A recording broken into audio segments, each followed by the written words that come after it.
Good morning, everybody. Good morning, Stretches. Thanks for coming. We have a good crowd here today. We have a few different people here than we had a couple years ago. Thank you for those who came and kind of joined us. We have a few people who are videotaping. We have Roofers Coffee Shop here. If you have any questions for Roofer Coffee Shop, they'll be or have lunch. We have URCA here and Western States here and Brava Synthetic as well here today. So if you have any questions for those guys, thanks for those who have attended, and then thank you for taking time on a Thursday, spring. This is obviously the best time of year for most of you to be here, but thank you still for taking some time out of your day to come here and learn about snow retention and some of our engineering rules, our questions. So thank you. It's going to be about a couple hours that we'll be in here, then we'll break for lunch. If you have any questions after that, be some spots to ask some questions during this as well. Don't hesitate to ask some questions. We might answer them later, but don't hesitate if you get any lost. We're going to start with the heavy hitting items first. Get your brains a little tired, the stuff that you're able to pay attention to first, and then we'll get into the softer stuff, easier to digest. I'm going to do some introductions here of our team that'll be doing some presentations. My name is Ben Anderson, been with TRA for the last 12 years straight, but been part of the company my entire life. Terry is my father. He's the owner of TRA. He's over against this wall. Started the company in the late 80s, but became TRA in 1994. We have Mindy over here. We'll be doing some of our trainings after me. And then after me, we have, who's going after me? I mean, after Mindy. I don't remember. We'll have Mindy going over clamp on snow fences, the standing seam applications. Then we have Coy going after that. Over in that corner, he'll be going over our structural mounted, our deck mounted, our sheathing mounted options. And then we have Derek, who's our newest salesperson. He'll be going over all of our funner stuff, more fun stuff. Grammar sucks. And he'll be going over our new products, anything that's coming up, the things that you will probably be more interested in. We have some new concepts that you may or may not have seen that we think are going to be pretty cool. We'll also have a bathroom break, coffee break, whatever you want to call it. So first off, this is going to be, thank you for our education seminar. We're going to be going over engineering and design. That's our big one. Sorry, let me move this over so I can see my notes.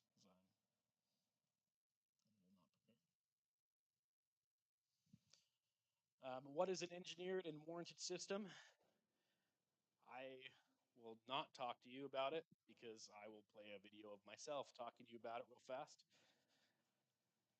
A warranted system is a system that follows TRA's design rules and takes all calculated risks into consideration.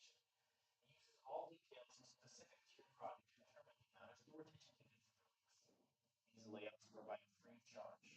When installation of the product follows the design layout provided by TRA, the system is manually warranted, providing the product with snow retention stains for years to come. Okay, quick little thing. But the reason why we can offer engineering, we can do these designs is because we do a whole bunch of testing. Testing is a big part of TRA. We've been doing it since really the beginning. Our first bracket, we were pretty generic with our naming, our A bracket and our B bracket. Then obviously, if you've ordered with us before, it goes from there all the way down to D, E, F, G, H bracket. We went with that name for a while, that naming system for a little bit. But it all came with testing. What does testing mean for us? TRA Snow and Sun, deliberately we test each product to a fail point. We conduct at least 6 tests, sometimes more, for each roofing type. So a lot of you should be familiar with like an H bracket. That's pretty much our retrofit for almost everything. Just takes 2 screws, go into sheathing into, well, pretty much any roof deck. And then we have our D bracket, which mainly is used for new installations of asphalt shingles, our clamps. Everything follows this at least 6 test standard so we can get these fail weights. We record initial, mediate, and total failure values, and we've been doing so since 1995. First time we did this testing was with BYU, with their engineering center, and we've moved it to in-house. Once we figure those out, we go to our calculators, and it gets inputted in with design loads and ultimate strength values. Here's an example of one of the tests we do. It's a more expensive one. It's a stainless steel clamp. So for your standing seam applications, and this is on a copper standing seam roof. I'm not going to go through all of it, but we record every one of our tests. We go through it. We figure out what the flow will be, whether it's that's displacement going a quarter inch down the roof, if it's going to tear off, it's going to twist off. We figure out which one of those standards we have. Whichever one fails first is where we did put our design strength. We're not here to tell you that our bracket can hold 15,000 pounds when the fasteners are going to be the first thing to fail. So we design for the first thing to fail, as you would see in the field. I'm going to skip forward on this video. So farther on, you can see this rod has moved down. This is a hydraulic ram with a calibrated weight sensor in it. And you can see we're getting up to 780 pounds. And you can see right there and there, that's where it starts keeping its load up. Now copper is pretty soft. So this is one of our weaker items. What is snow retention and why should it be engineered? This is where Mindy, who does a lot of our architectural trainings, anybody with design, you might have had a training with her before. She goes around and does trainings all the time. So she'll be telling us a little bit of what is snow retention and why should it be engineered.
Okay. What does engineering a system mean? Kind of hit it a little bit. Um, an engineered system is a design that is provided for free by TRA. There's a few others that do this as well. Um, let's keep going. But TRA stands behind it. We put our official stamp on these drawings, um, and we're responsible for the success and or the failure of the design. We take into account all the testing data, as we went over a little bit, um, and enter the data into our design formulas, and then provide the diagram that TRA stands fully behind. So what is all that we need to get you a warranted system? Project, name, address, plans, sketch, hand drawing, Google Earth image. Some of those things work, some of them need a little bit more data. Is it a new construction? Is it retrofit? Are we going to top asphalt shingles? Are we getting installed with your asphalt shingles? Those sort of things. What roofing type or what material do we got? Again, asphalt shingles, synthetic, standing seam. What are we dealing with? Manufacturer, model, make. Some of these come into play, some of them don't. If you're doing a standing seam, we'll go into that a little bit more. What is a vertical and a horizontal exposure? So if we're going with, let's go with Da Vinci, you may have an 8-inch exposure, you might have a 10-inch exposure. That does determine our spacing, so it might eliminate and change the brackets you have on the roof. What is the ground snow load? We're going to go into this a lot more. This is the big question, and there's a lot more to go over. What is the slope? Pitch does change. The amount of force that goes on a bracket clamp, fence, whatever you want to call it, it does change. So we need to know that information. What is the decking or the sheathing? There's a big difference between 5/16 OSB versus 3/4 inch ply. What is your truss rafter spacing? And then obviously what sort of standing seam do you have? Is it a snap lock? Is it mechanical? Is it a T seam? Is it a zip rib? These things do play into our factors because we test each one of those seams. Now we fill all this up into what we call an SRC, snow retention checklist, or a pre-job survey, PJS, and we fill that out all in house and give it to our design team.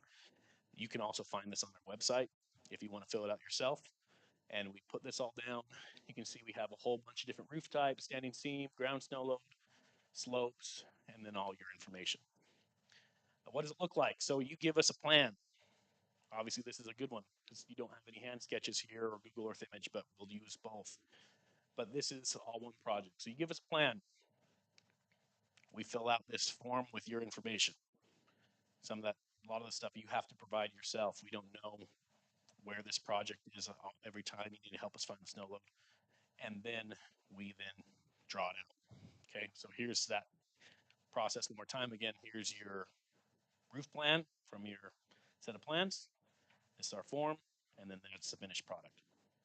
Okay, when we do this, we have a whole bunch of design rules. We're going to go over this one by one. Snow brackets. Let's start with snow brackets. Snow brackets should always be doubled at the eave with a course or a max spacing of 15 inches on center. Typically, snow brackets should begin on the second course, not on the first course up from your eave. For those of you that, when you don't have courses, if you don't have a second row, we go 6 inches up from the eave. Okay. All additional brackets up from that eave course should be staggered. Okay, so here's some examples right here. Always double to the eave, 15 inches on center. Distance, six inches up for the second course, no more than 15 inches. And then every substantial row or row moving up will be staggered. You can see that spacing right here. This bracket typically falls, it's not perfect on this photo, lines up with this one, and this one should line up with that. An example of a finished project. This is a more recent one. You can see with these old ones, it's our old, let's go back one. These are old classic brackets that most of you don't see much anymore. This is our apex bracket with a more symmetrical, easy to hide look. Double snow brackets the eave, 6 inches. Again, trying to pin it into your heads what we do, why we do it, and then stagger up above. Let's go into more. We're going to go into valleys and why we always cover both sides of the valleys. We need to make sure we cover snow retention on both sides of the valleys. Most of you should, I think, understand mixed direction slopes. You are not going to keep that all on one side without forces hitting the other side of the valley. Upper slopes. We need to always have snow retention if it sheds on the lower roof. If you want us to design a system for this standing seam right here, we have to put something above it. Otherwise, you have uneven loads. You're going to put way more force right here. Okay. Examples of us installing on both sides of the valley. And again, upper roof right here, shedding down the standing seam roof. If we didn't put snow retention up here, this calculation wouldn't work.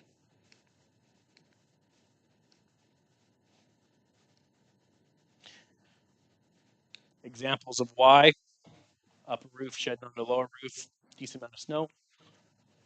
And then we're going to go over some things we can kind of do to mitigate some of these rules.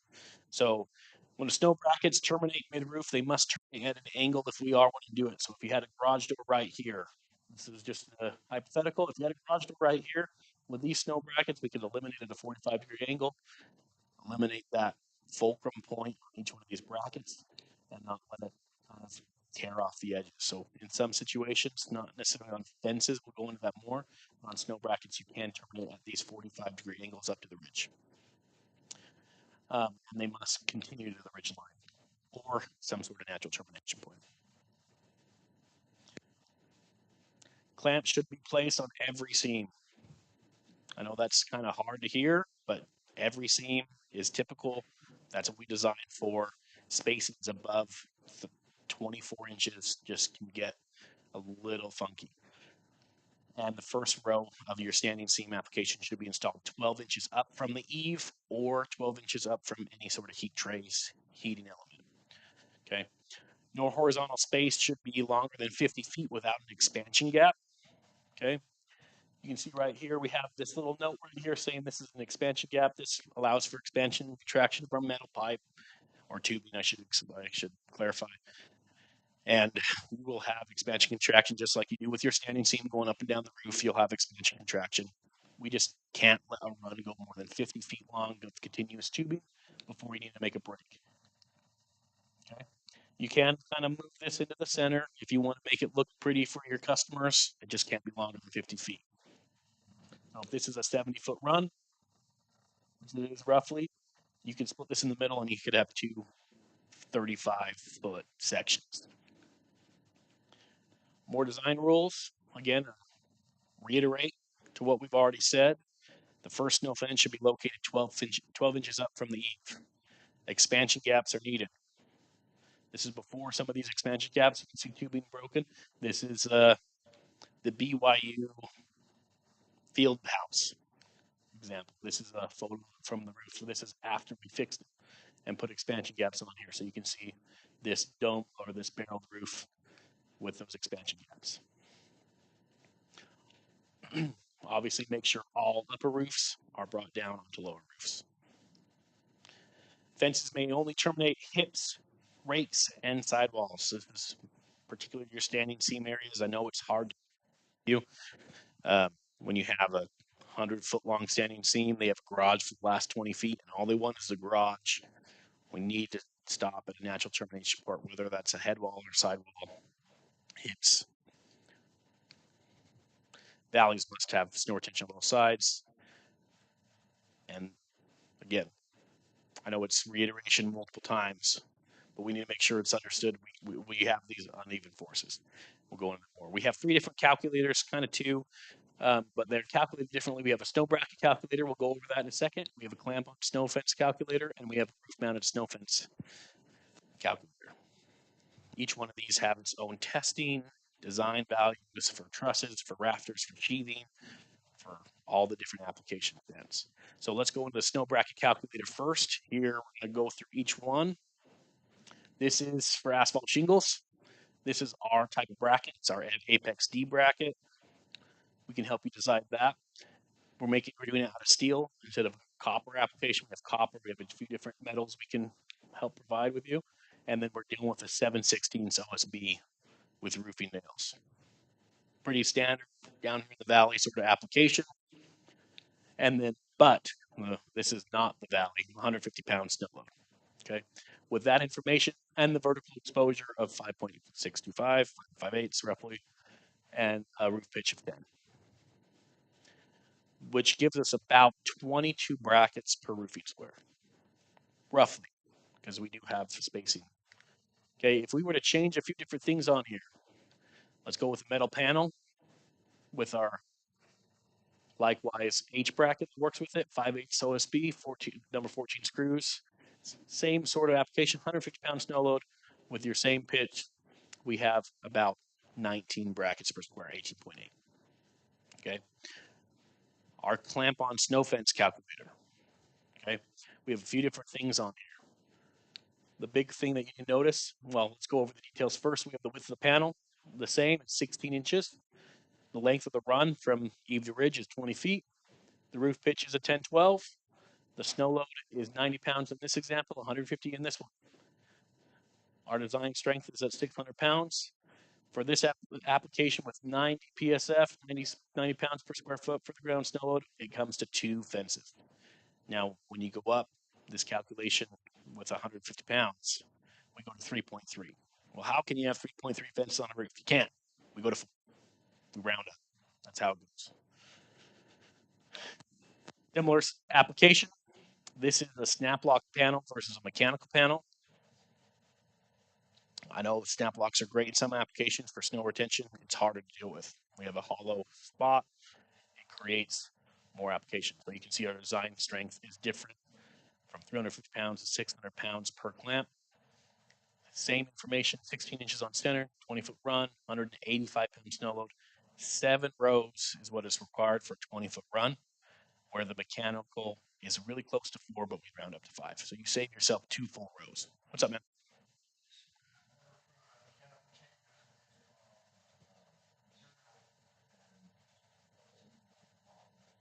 It doesn't change for double single lock. My application is pretty similar. I don't know if everybody heard this question. Does it change for different stuff? Not as much. Your gauge of metal, and your single or double.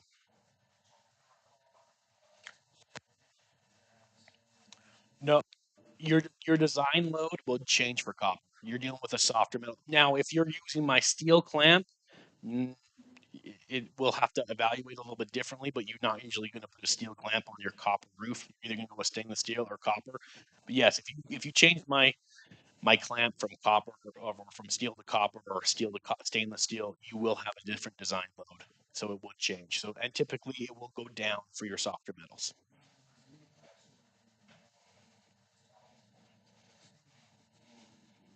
Yeah, when you have a softer panel, it does change the design loads. So then we're going to go into deck mounts, your truss and rafter applications. 16 inches on center for a truss and rafter compared to a 24-inch spacing truss or rafter. Our design load is way higher at 1,500 pounds. That 1,500 pounds is actually outdated. This video, this slide was created a while ago. We've actually were able to make some changes and increase that to about 2,000 pounds when you're going to trusses or rafters. So this in this application will be going down. So same as our standing seam application, just a thing different is our snow load. Sorry, snow fence strength or design value, and then our rafter spacing. And you can see going from 16 inches rafter spacing to a 24 increased a whole row of our deck mount fences, even with the increase of design value. Now, if you were going into sheathing, we do have deck mounts, snow blocker, some applications that go into sheathing for a fence. You don't have rafters super insulated sort of roof. It does change. We're not going into blocking. We could go into blocking, that would change a little more, but you're going into sheathing. You're not going into structure.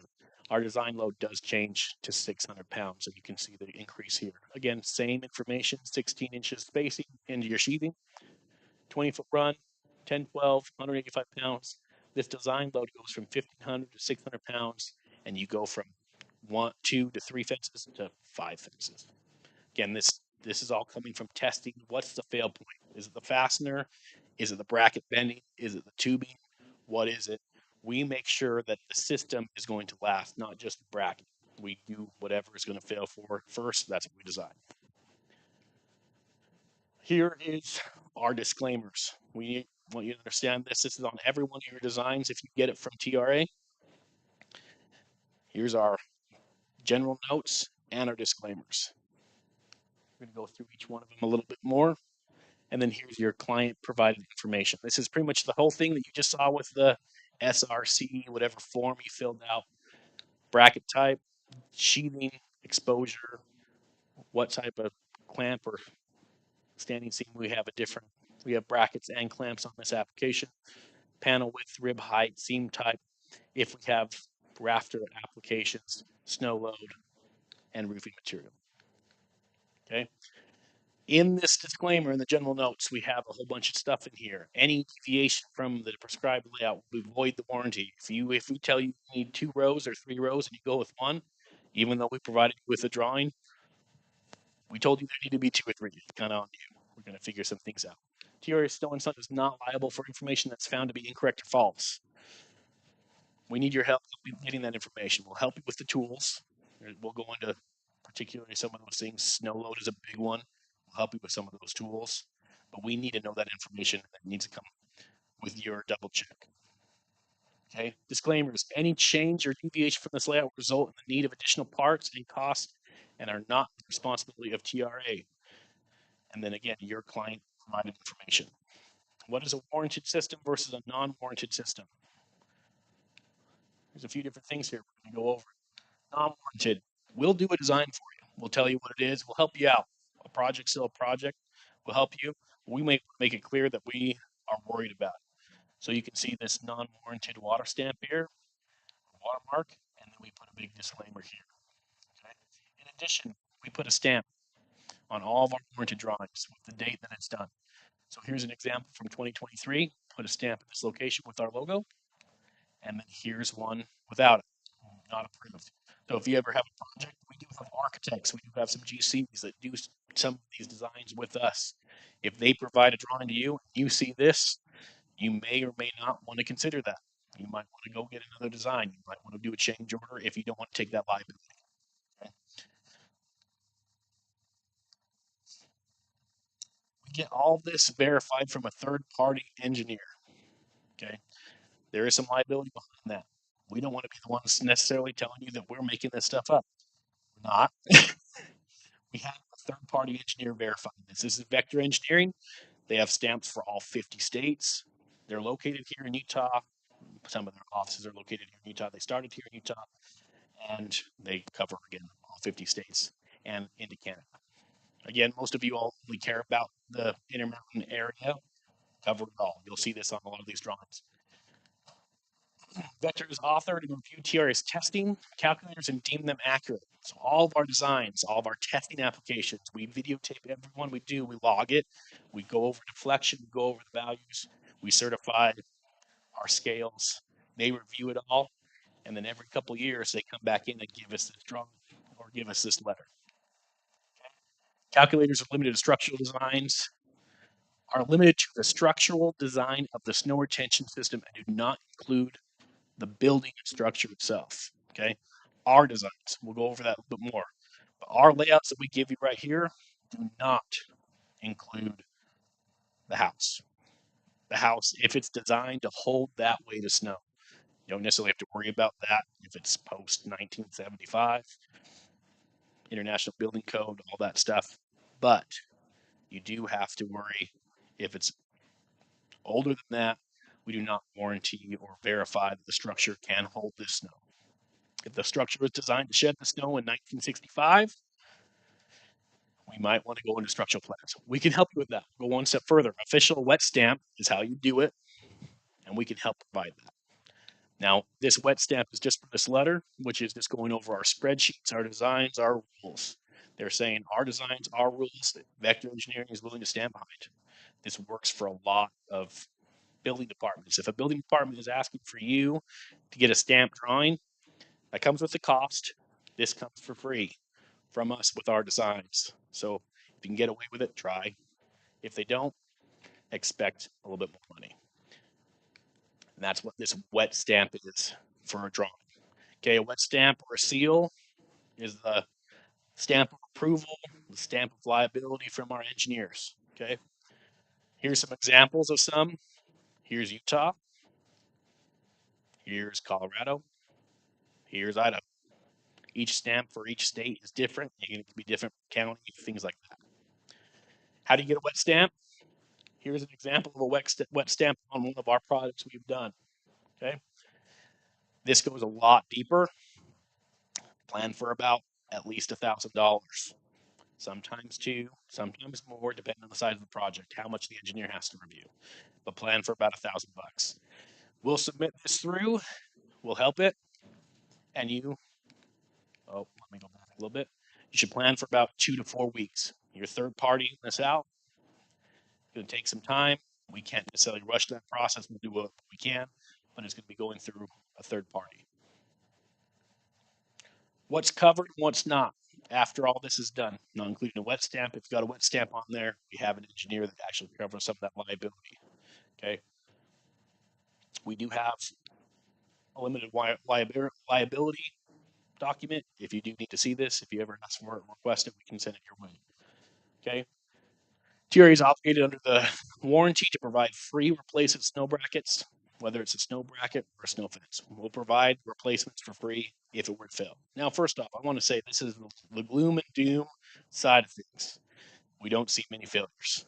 We design for the fail point of the system. So we want you to know so you can educate your customers. This is not a typical application. If more damage is found, additional help may be offered out of TRA's company liability insurance. We do cover multi-million-dollar liability just like you all do. So there is insurance behind this all. We will get involved if we need to. We try not to, best we can. How do I decide whether to use brackets or fences? Jumping away from the liability side of things for a second. Aesthetics, big thing. A lot of these are going to be your homeowners, your contractor, or your GC, your architect that's going to make these decisions. But that's a big point. If you have a snow load of over 125 pounds, you may want to consider a structural snow fence. You have higher design strengths. If you have a slope over 912, you want to consider a snow fence. Some of these heavy duty things, snow brackets, but snow brackets can always be used on a project. You may not want to. You might have a snow bracket on a standing seam application. It's gonna be cheaper. We can use snow brackets on almost everything. You can use both snow fences and snow brackets at the same time. We do this a lot, particularly on. I'm assuming most all of us are from Utah. I know we have some Colorado here, some Idaho, some Wyoming. But if you go to a Shields, the Shields right here in Sandy Draper, good example. They have our product on it. They have a snow fence at the eave, and they have snow brackets going up, and they terminate at a 45-degree angle to help eliminate more brackets on the roof. We followed our design. So if you ever want to take a look at Shields, go take a look at that. Fence at the bottom, brackets up, 45-degree angle, warranted system. Let's move on. Snow brackets help solve avalanching snow. Avalanches are typically ice sheets that shed on top of other snow and ice. Okay, that's what helps with your higher value. Where brackets equalize across the whole surface, it's like trees on your high pitched mountain slopes, where it's going to equalize that and actually freeze it as a mass. Good.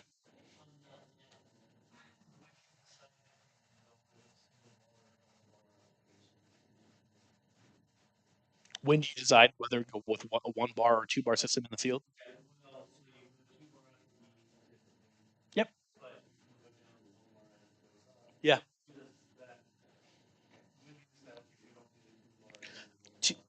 There's so many factors in there with slope and snow load and seam spacing. The sales team can help you make some of those educated decisions. It's going to vary on projects. Comes with experience, comes with time. Um, I would typically say, in my own situation, I'd always go with a C2U or a two-bar system on the eve and up through that. But that's mostly Utah area. Once you go up into your super high snow loads, anything really above 150 pounds, that's where I'd really start considering, or you start having a steeper slope, a two-bar system. But we have my sales team can help you out with that. If any of those questions, pretty simple. They're not. The application for my standing seam, we'll go over that a little bit more. I think uh, Heather will go over that a little bit. My connection point is still the same, whether it's a one bar or two bar system. Anything above a three bar system, I actually have to decrease the values because you're getting more vertical, more fulcrum point, more torque. But my application or my connection point to your seam is the same, whether it's a one bar or two.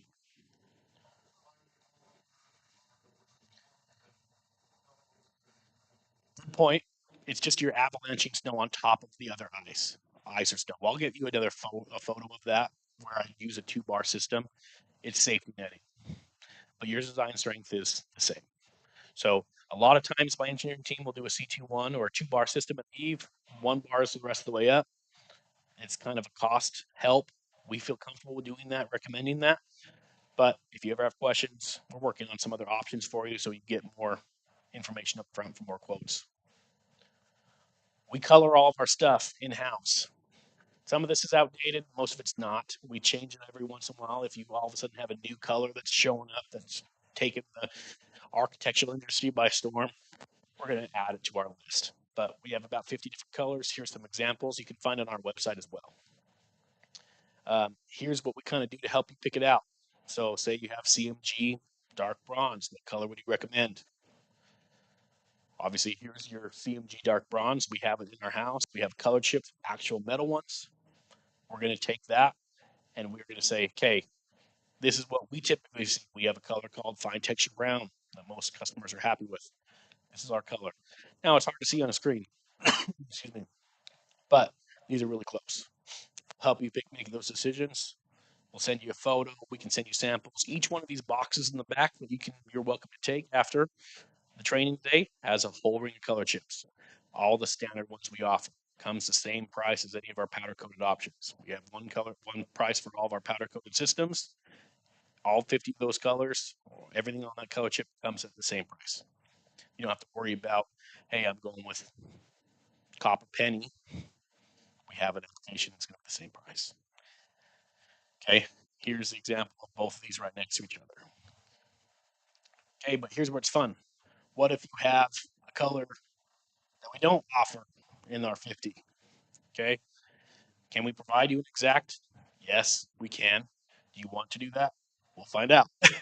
Submit a sample from, we then request a sample from our powder coat manufacturer. Say you're working with, let's give anybody from Utah County. No, I'm sorry, always mine. Let's go something different. McDonald's. McDonald's has a McDonald's branded yellow, right? Some of their roofs are yellow. It's kind of a trademark. We actually have to custom make it. We're going to get a sample of that or a sample from our powder coating manufacturer. They're going to match it the close they can. They're going to give us a quote. That range, we have to have a minimum quantity of about 350 pounds. A lot if you're doing a custom color.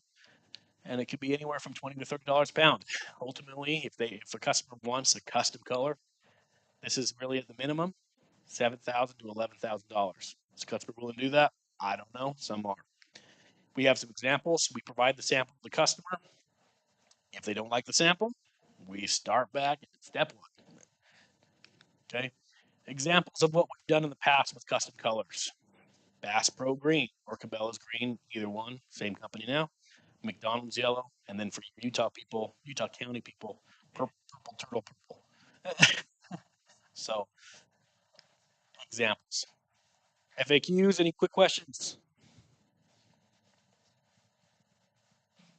You have a question, Minnie?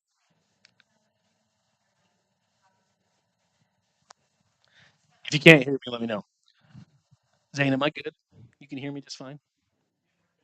Okay, thank you. Don't don't don't be hesitate to yell at me if I'm getting out of line. Okay, what in the world is ground snow load? Oh, excuse me.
Okay, first off, has anybody worked with Devin? I didn't introduce Devin before. That's Devin. That's our inside sales manager. She wasn't able to be here today. This is typically her presentation. I'm going to take in charge because he's out of the office today. So, Devin as well. You've met our sales team, except for Dwayne. Dwayne's out in the office in the atrium as well. We'll introduce him later. What is ground snow load? We've kind of heard a little bit about it. Um, Obviously, it's a factor of a weight distributed with snow and ice. Obviously, the U.S. uses pounds per square foot, which is 1 square foot. You guys should be pretty familiar with that. Roofing square, 10 by 10, 1 square foot. The depth of snow has nothing to do with the weight. You could have 3 feet of snow in a square foot, and you could have a 1 foot height in a square foot. The 1 foot could weigh more than the 3 feet. It's all density. The moisture concentration in the snow can vary significantly. Obviously, here in Utah, we're known for the greatest snow on earth, powdery, light. Over in the Sierra Nevadas, Lake Tahoe, it's known as Sierra Cement. 1 foot of snow, 3 feet of snow could be 3 times the weight as the snow here as it crosses this high desert we got between the two mountain ranges. But generally, the building jurisdictions know the ground snow load. They'll help you figure it out. They're going to take the heaviest winter in the last 50 to 100 years. The ground snow load is not the roof snow load. The roof snow load is typically significantly less than the ground snow load because it's taking reductions. It's taking reductions of the slope, the exposure, the sun. Now, we are putting the snow back on the roof, so we're not taking those reductions. That's why we use ground snow load. How do you determine your ground snow load? The best place for us, the place that we want from every project, you're not going to be able to get it for every project, I'm sure, is from the plans itself. The county, the city, the building jurisdiction is going to have that in there. Obviously, you can see here. Here's the design criteria. 100. Let's keep going. It's going to tell you all this information in the design criteria down in the lower sections. General structural notes. You're going to find the ground snow load. Ground snow load for this application. Again, design criteria in the structural notes. 108 pounds per square foot. What if you don't see it on the plans? Contact your code. Contact your building department. They're going to know. They're going to know typically right off the top of their head. You're in this area. Oh, it's not on the plans. Here you go. Well, that's not always the case. But many cities, counties, or building areas like Martis Camp in Star Valley have websites you can research this as well. Utah has a good one. It's not in this slideshow, but we have a pretty good one here. Utah State University has a snow retention education Excel sheet that you can put in here. It's on the website. You can put it in. It'll tell you the snow load. A lot of jurisdictions across the state of Utah now are adopting that study. We'll help you get that information, but it's a USU web-based portal where you can put in any address in the state of Utah, and it will actually pull up your ground snow load for that address. Okay, which is related to this. Colleges and STEM programs often conduct studies and publish the documents to the building department that they adopt. Again, USU's is being adopted frequently. It's almost been adopted across the state, is what we've understood over the last couple of years. So USU is a great one in regards to the state of Utah. Don't guess. Incorrect ground snow load can result in extreme failures. I've seen this a lot. People tell me, "Hey, I'm just right 10 miles east of Salt Lake. Probably Salt Lake's 47 pounds ground snow load. I'm probably about at 60." don't don't use it. It will guess. So a good example, and we'll go over that. If you look at the truck where we have lunch, that isn't our truck that somebody left here, so we try to use it, make use of it. That truck, 17,000 pounds. Snow load, Kimball Junction at the outlet malls, 172 pounds per square foot. One roofing square, 10 by 10, 100 square feet, 100 times 172 pounds. That's 17,200 pounds. That's the same weight as a truck. So, in the worst situation in 50 years, there could be the weight of one truck in a roofing square in Kimball Junction, according to the recent ASCE hazard tool and Utah State education findings on a 50 to 100-year cycle. I'm not saying last year. Obviously, this last year was pretty sucky, worst on record in Utah for snow. But maybe 3 years ago, when we had that really record, or 2 years ago, it could be the case up in Kimball Junction. Ground snow loads can be very inconsistent. That's why I say your plans are going to be the best way to go. What is the real ground snow load? Why are there different publications saying ground snow load? Why is ChatGPT telling me it's 30 pounds? There's lots of different ways we can find it. Now, here's some examples for Colorado, because Colorado is one of our problems. Aspen. This is from the state. This is the state record, one of them. Aspen, Pitkin County, show is 75 pounds. Okay, this is their link right here.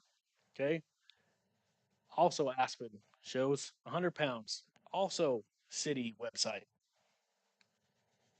Here's the ASCE hazard tool. This is also being adopted across the U.S. This is what we're going to tell you to use for the most applications if you don't have it on your plans, or if you're not in Utah, using Utah State's calculator itself. The ASCE hazard tool shows Aspen at 157. We have just varied by 75 pounds per square foot in one roofing square. That is a big difference. Okay, ground snow load in Utah. Oh, good. Devin made some changes. Here's your website, www.usu.edu, Utah ground snow load. You can enter latitude, longitude, or type in the address. Here's an example. Here's the state. You can see the purple areas are the heavy snow load areas. Okay, so here's an example of Park City, White Pine. Get the ground snow load. Here it is popped up. Which one's correct? Okay, typically outside of Utah, the most accurate is going to be the hazard tool. Well, after your architect plan ground snow load, that's going to be your most one. That's the one the city is standing behind. That's the one we design off of. After that, for the state of Utah, you're going to use USU's. If you're ever in Idaho, Colorado, Nevada, Wyoming, the hazard tool is your next best choice. Here's the hazard tool app example. Again, aschazardtool.org. You can put in your latitude, longitude, and address. Drop a pin. Who's responsible for having the ground snow load correct? Let's talk. Let's keep here. Here's your example of a C22 system to answer your question on the roof. This is Lake Tahoe, 350 pounds per square foot. Mechanical application, so we were able to get away with some stuff here. 1, 2, 3, 4 rows of snow fence on like a 512. So this is about 10 feet deep of snow. You've seen this go out in some of our publications. It's one of our more fun photos. Shows the concept. It does freeze as a mass. You can see the ice layers here. That's where more vertical fences help to keep that from getting the ice level there and shedding between. More questions?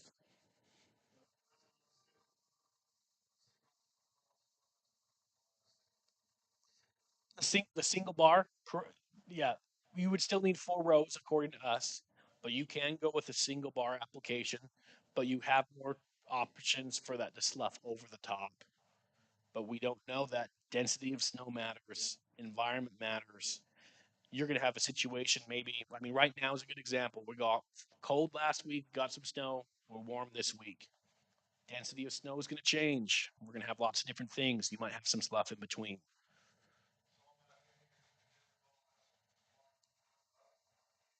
Typical, unless there's heat tape. That there's, I don't think there's heat tape on this application. The reason why this is here is they didn't want to install it lower. They were mainly worried about right here. See how they have this little pop up right here? They're 12 inches up from this eave right here. and then we can't terminate in the field. We're going to go. We have a whole bunch of photos to show you why. So they continue this all the way across.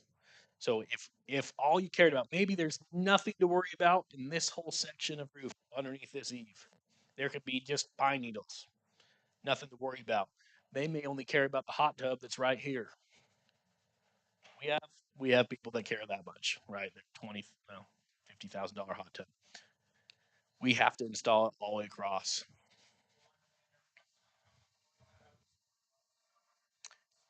Yeah, your little clips, your brackets, your snow brackets, you can eliminate. They're not all interconnected. So you can do that. We're working on some other stuff to help you with alleviate that problem with snow fences. We're in the middle of doing some testing. We're actually looking for some pilot projects. If anyone wants to do some stuff, we'll take some liability off you, but we're looking at some pilot projects. Derek will be going over some of those concepts uh, with our angle adapter. He's just going to tell you about the product. We'll go over field terminations right now. This is what can happen with field terminations. If you stop in the middle of the field with standing seam, you can see right here we got a snow fence application. Looks like a snap lock. They only wanted to install it to here, just over this gutter. Looks like the gutter stopped right here.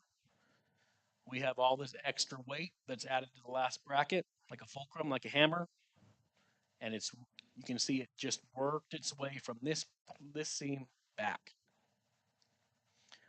Other examples with snow brackets. This is a snow bracket application. I thought we had a drawing. No, let's go back. We required 2 or 3 rows of snow brackets on this application. They only installed one. You can see these old brackets just got folded over like pancakes. 2 rows, 1 row. This is what can happen. There you go. You can still see the snow fence hanging on for dear life. Standing seam failures are bad. You rip a hole in the bottom of one rib, guess what? You already know. You're replacing it from eave to ridge. You got to fix the whole thing. 1 row compared to 2 rows, liability changes drastically. Field terminations. This system didn't get installed all the way across to a natural termination, whether that could be a gable end, that could be a hip, that could be a sidewall. Didn't do it. You can see that these last clamps, this one not as bad, get that extra weight on that last one, start torquing it over, pulling it down. And the sucky thing with this, it's all connected. Our system leans on each other for help. That's what standing seam does with our clamps. So once this one goes, it's pulling these down. So now you're even adding more fulcrum to it. You're going to just start having the whole system go together. Good example. I'm assuming most all of us have installed a standing seam application with our system or a similar system. You're going to drop a chalk line. You're going to get it straight, square, across the roof. This is what happens when you don't have that. You're going to have that uneven weight. More examples. I'm trying to scare you in this application. Please don't do it. We're trying to come up with other concepts so you can, but don't do it. It's going to cause more problems. We're not going to cover it with our liability. We don't put it on designs anymore. We don't do it. There's problems on why we don't. You can see it just rips these right off.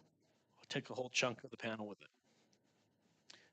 Okay, I'm going to pass the mic to Mindy. We took about 55 minutes of the time so far. Can you? I suppose. I'm just kidding. Yes, you can say something.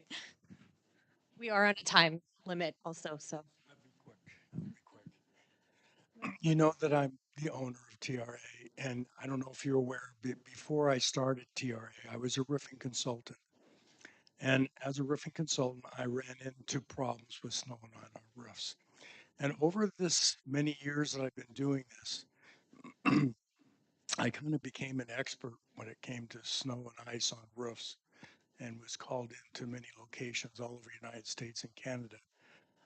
But what really pushed me into snow retention was when I got involved when somebody had been killed from snow and ice sliding off the roof. And as I've retired now and Ben and Jacob are kind of running the show, the really only thing I get much involved with is litigation cases where somebody's been killed. Unfortunately, I'm sure you're all aware, it's not only a mandatory thing to put snow retention on roofs. It hasn't been that strong of a standard. Architects may put it in, but they don't always look at engineering. I have to stress how very, very important it is. We settled a case just last year in Colorado where a little girl was killed and her father was in the hospital and her brother was in the hospital and they sued everybody. Okay. First of all, you guys as roofing contractors need to understand you have liability insurance that you might have done something wrong on your roof. Um, do you think that liability is different when somebody dies as compared to, oh, I didn't flash this right and the water got in and it leaked and it wrecked the sheetrock on the inside and my insurance is going to go in and pay to fix that damage? What if it's somebody that's killed? Do you realize now it goes from tens of thousands to millions of dollars? So there's a tremendous liability on you when it comes to somebody being killed from snow and ice sliding off. And so that's one reason why I'm so strong in this. And when Benjamin talks about engineering, why it's so important, one, to protect people's lives, two, to protect you in liability. Let TRA take that liability.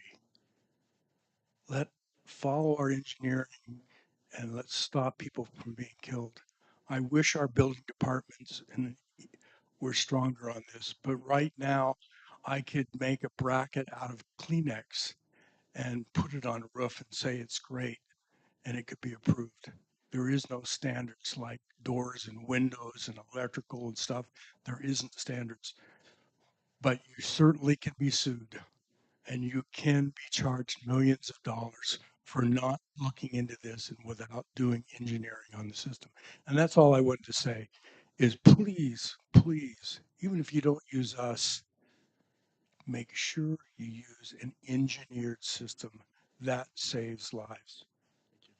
Thank you, Terry. Perfect. So I am going to yell into this microphone and wake all of you up. You are not allowed to sleep in here. I will throw something at you. No, I'm just kidding. I really won't, but I might.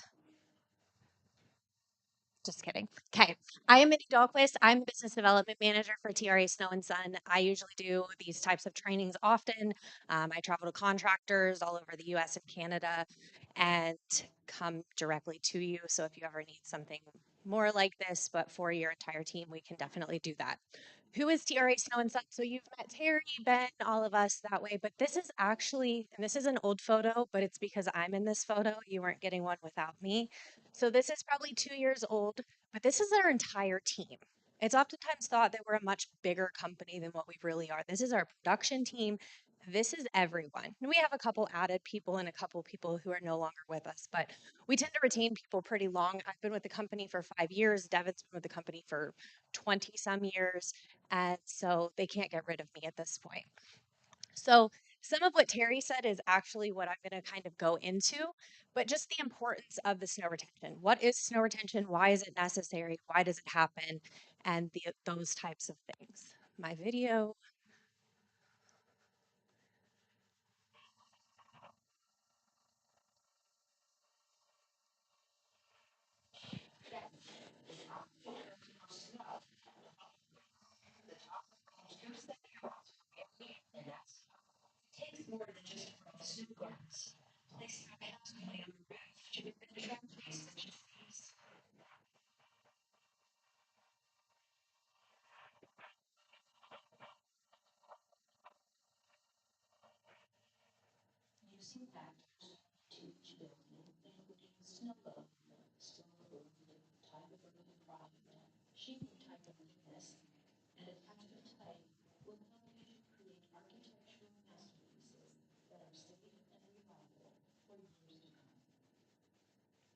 So as you can see with that, it becomes very serious when that snow begins to slide. I have the same photo that Ben has, but this is a solution to that problem, obviously. Why would you hold that snow on the roof? Damage. Damage can definitely happen. I'm from Ohio originally. I lived in Utah for 5 years, and 2 years ago moved back to Ohio. I moved to a 26-pound snow load area. Bought a house in the middle of nowhere for way cheaper than I could buy a house here for, because it's Ohio. No one really wants to live there, but that's where my family is. So moved back there. The gutters on my garage last winter were ripped off by snow and ice in a 26-pound snow load area. Sometimes the teacher gets taught a lesson, and that was my lesson. Do I have snow retention on my garage yet? No, but if Ben keeps annoying me on a regular basis, eventually I'll get to it. But as you can see, even the metal panels, it just takes a lot of impact. It's taking the force of that snow and ice that's moving, and it's funneling it in directions that doesn't normally happen on that roof surface with things like rain, and there's just a lot of weight with it as well. I'm a very sarcastic human, and so this is probably one of my favorite photos to show. We have two neighboring cabins side by side. One has snow retention, one does not. One still has their deck enclosure, one does not. So right here, at least they'll be able to go out there and just shove that snow right off the side, but they'll definitely have some remodeling in their near future as well. Something that can happen on the roof is something that I call creep and curl. It's not a scientific term, but what is occurring there when you're steep or when your slope or your pitch of the roof is not steep enough to shed that snow very quickly? What can happen is the ridge of your roof or the uppermost part of your roof is where you're going to have the majority of your heat loss. As that happens, that snowpack that's up there begins to melt. As it melts, it travels down gravity towards the eave of the roof, comes in contact with that eave that is going to be much, much colder. There's just a lot more airflow that's happening underneath and around that eave. It is going to be much colder, and it is actually going to pull that down and refreeze.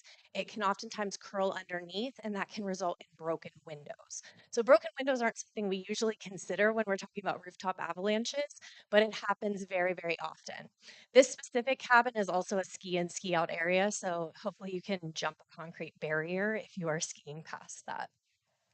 When you're allowing for shedding snow, you need to understand where that snow is going to go. So this photo on the left actually has a beautiful walkway that takes you directly where that snowpack is from the driveway to the front entrance that is along the right. So hopefully they have a snowmobile to get their groceries in and out of the house when the snow does shed. But considering those types of things is very important. This middle photo is going to just show a do-it-yourself kind of solution. They've got crickets all over every penetration on that roof, trying to prevent them from getting ripped off. They continued to get the broken windows over and over again. So they did a do-it-yourself barn-style window covering over top, which worked until they had two broken barn-style window coverings and also a broken window. The photo on the right, this just shows what is changing on that roof surface. The moisture concentration is changing in that snow as it sits there, and the snow is going to be heavy, hard, compacted, crusty. It is going to act like sandpaper, and then you have a large amount of expansion and contraction that is happening on this roof surface with also the freeze-thaw cycles that are occurring as well. So when you add all of those factors in, you just took weighted sandpaper, moved it around a whole bunch on that roof surface, and now you're taking off paint and protective coatings. This is actually a Utah example on that far right photo. So other things to consider just in addition to the damages and dangers as well. Now the photo on the bottom right, that's actually my kid in an excavator, or in a loader. I actually used to do heavy snow removal in Utah. I moved here during COVID, so you do what you got to do.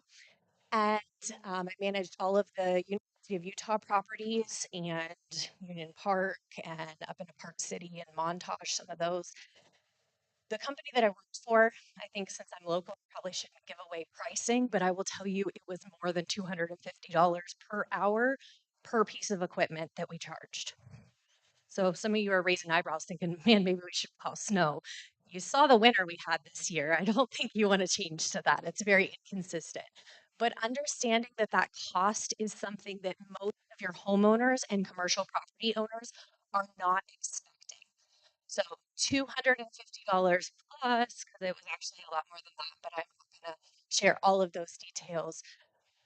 it gets very costly. That's not including salt, that's not including ice melt. That is just per piece of equipment with one person in it. Penetrations oftentimes do give way to sliding snow and ice. I don't know where that was not the right button. The laser pointer is on here somewhere. There it is. So your metal conduit that's utilized for electrical wiring penetrations can oftentimes give way to sliding snow and ice. And then your PVC pipe that's there for your plumbing penetrations, this actually is usually seen sheared right off, but this one's just been pulled out, probably missing a fastener there. All of the penetrations on the roof look exactly like this one. This snow is glaciated when it's sitting up there in a mass. So when that snow collects up there, it is not just going to come down in cute little snowballs that are just going to fall off and roll down the hill. And it is going to come off and make quite a mess. This dormer is ripped off of this building home. I always look at this photo and think, man, if I got home after work one day, pull up to my house and this is my house, I'm just going to drive away. Not today. We're going to have to figure out how to handle this because this snow is going to be heavy and hard like concrete. You are not going to get through this with a cute little plastic shovel.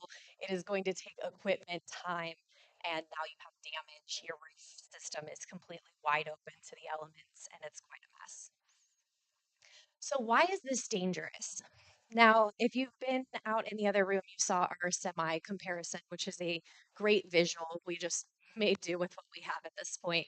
But this is also something that is considered in other ways. So if you're looking at a lower snow load area, so like a 50-pound per square foot snow load area, I'm going to give you just you don't have to read all these details because I'm just going to motor mouth it right off for you.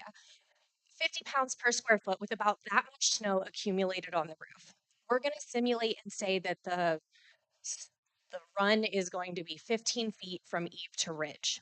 4-foot wide section possibly comes off in that 15 feet space. So 4 feet wide, 15 feet long, 50 pounds per square foot. You are looking at just the weight of a Toyota Corolla. So if you were considering parking a Toyota Corolla on your roof, you'd probably take little extra safety concerns, little extra thought process into what you are putting on that roof and how it's going to hold back that 3,000 pounds. Now, many snow loads in Utah are going to be over that 50 pounds per square foot. So let's just look at that 100-pound region. Now you're talking about 6,000 pounds in that 15 feet long, 4-foot wide section. If you had a wild hippopotamus that just comes tumbling down off your roof, you'd probably think about what you're caging that bad boy in up there with. You would really take those considerations. So make sure that when you are holding a hippopotamus on your customers' roofs, that you're doing it properly. That is why engineering is so, so important.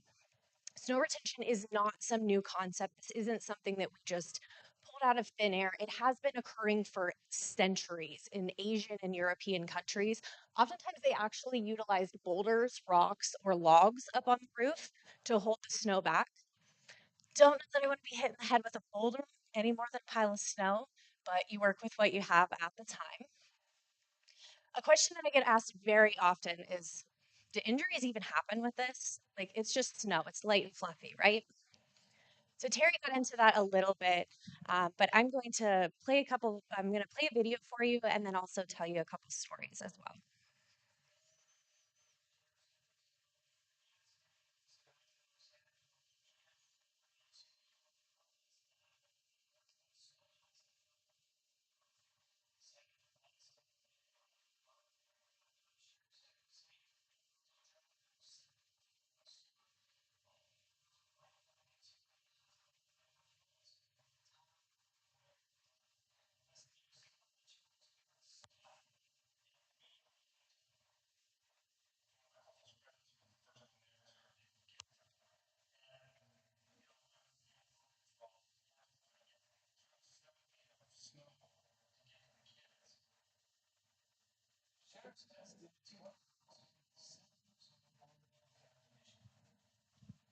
So I have several of these news videos of different deaths in different states across the country.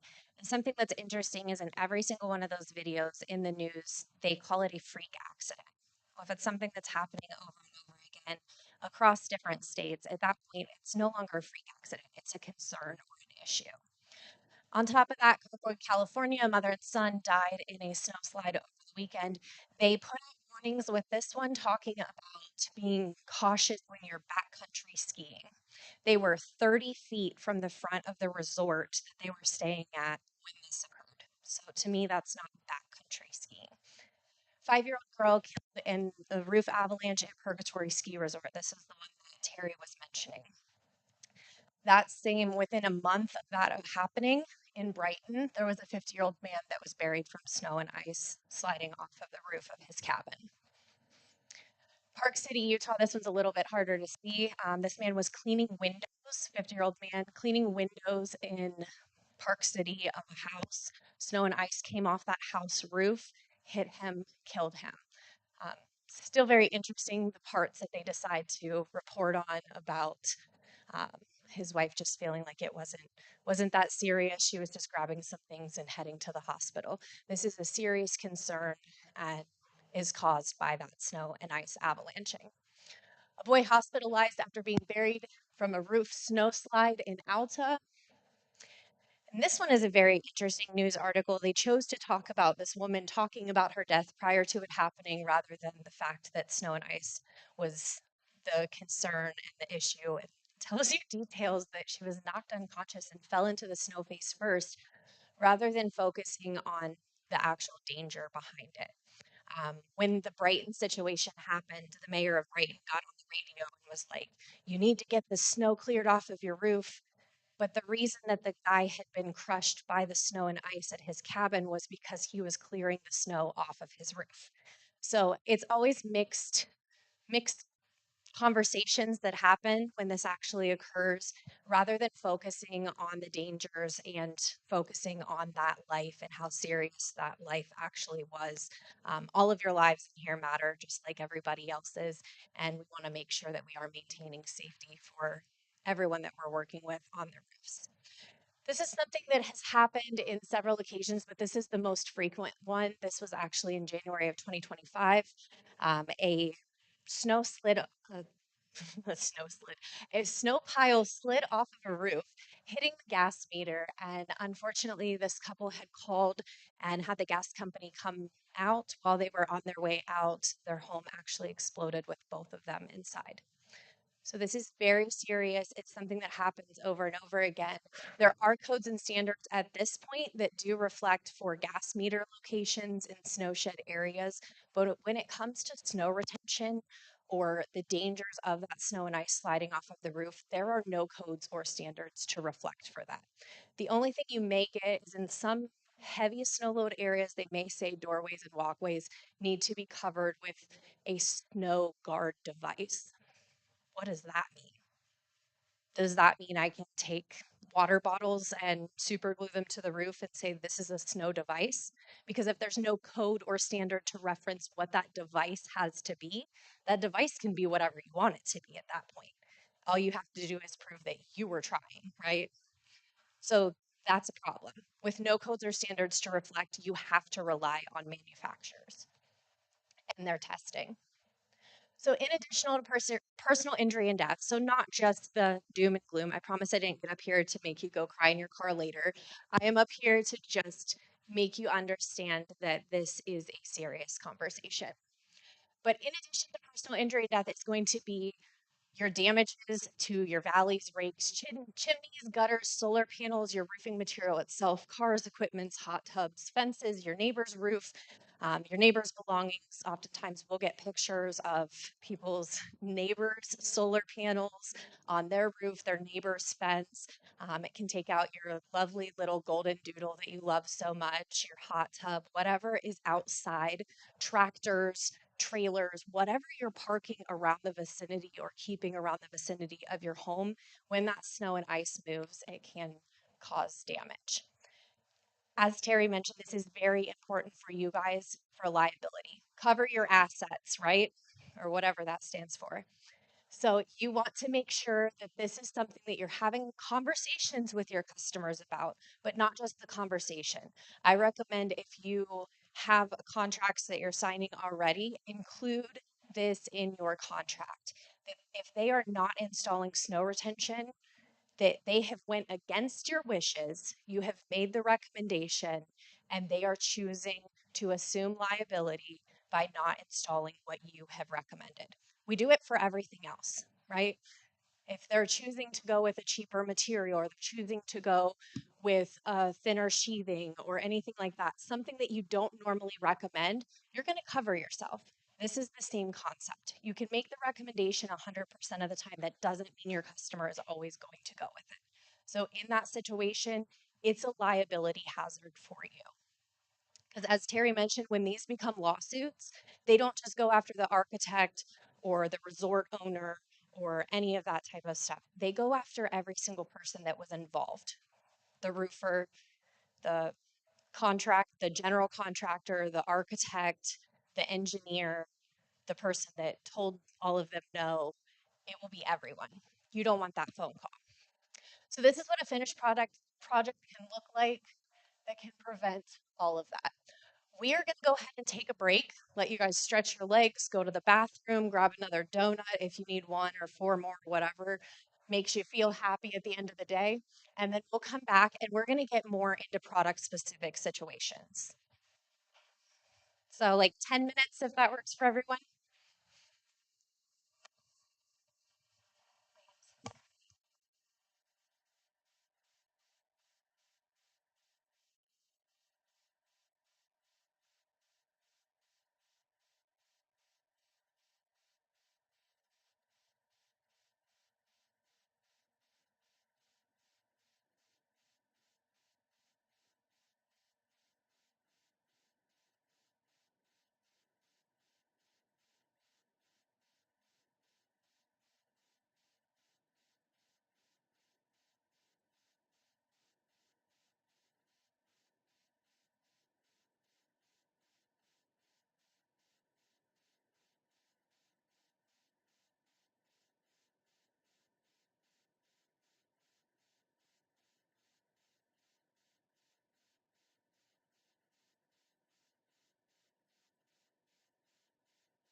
I'm I'm gonna yell, apparently.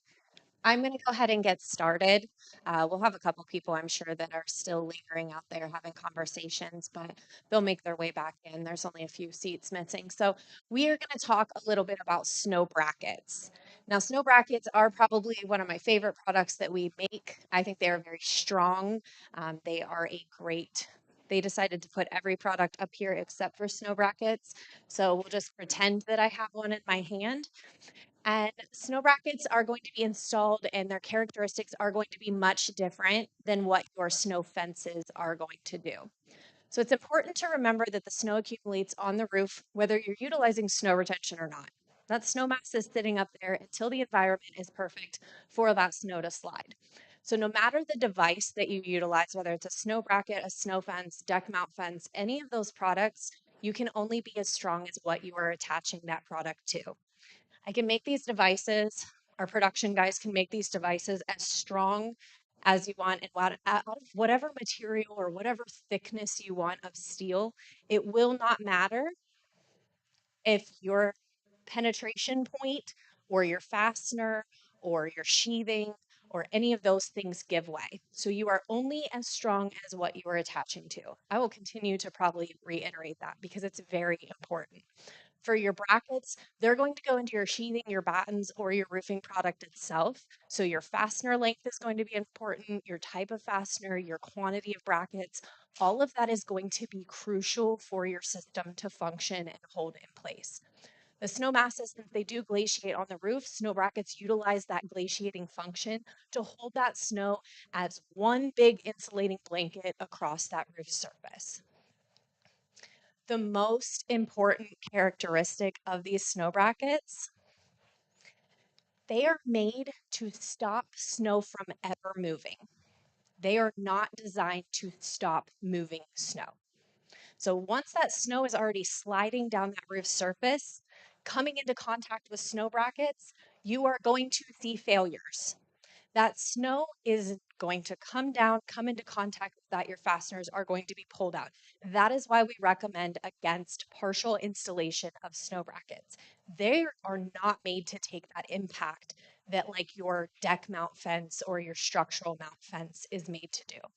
These are made to keep that snow frozen in place and allow it to never move. You look concerned.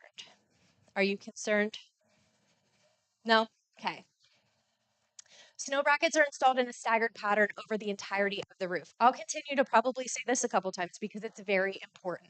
These snow brackets are going to go in that staggered pattern from eave to ridge, keeping that snow in that insulated blanket up on that roof surface across the entire roof. It melts off in place, allows for that water drainage to happen off of the roof surface, helps prevent those ice dam situations, along with your ventilation in your roof as well.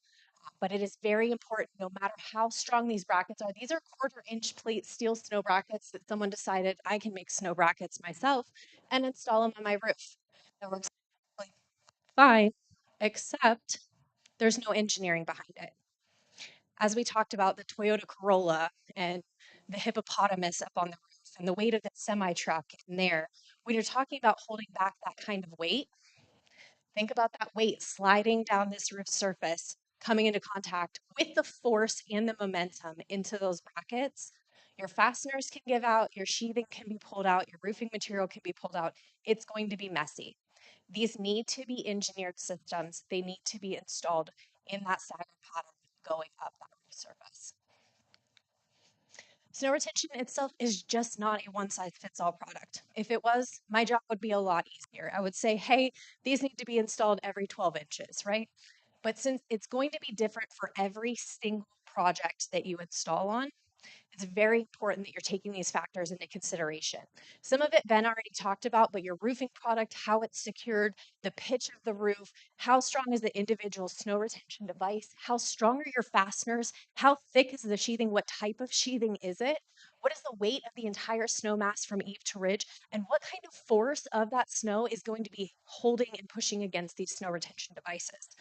Now, some of this information you'll know about your project right off the bat. You'll be able to know the pitch of your roof, what the run of your roof is, what kind of sheathing you're using, what kind of fastener you're using. But some of this information you cannot look up. I got a call last week from a roofer in Maryland, and he said, "Hey, I got your phone number from someone else. I just wanted to call you. I'm trying to use ChatGPT to determine what distances I should use on my snow brackets." Please don't do that, because the internet does not know how much weight one of my snow retention devices can hold, is not going to know what kind of weight my competitors' snow retention devices can hold. And we have 150 products, maybe more, maybe less. That's a lot of differences, a lot of variables going into that. And every single factor that I just discussed needs to be taken into consideration to make that a system. This graph is really, really old, but I still love it. It shows the number of brackets to install per roofing square on 2 different projects. So please do not reuse your snow retention layout for 2 projects side by side if there are a single change, such as your sheathing. In this situation, this one right here is going to be 7/16 wafer board. Over here, you're looking at 3/4 inch CDX plywood. That is the only difference in these 2 projects. With that, you're looking at 23 brackets per roofing square or 11 brackets per roofing square. So you're either overselling your customer and you just charge them double for no reason whatsoever, or you just installed half the number of brackets that was necessary to actually have this be a safe and reliable system. We do manufacture our brackets out of 16 gauge zinc coated steel. We also manufacture out of core 10 and 48-ounce copper as well for the brackets.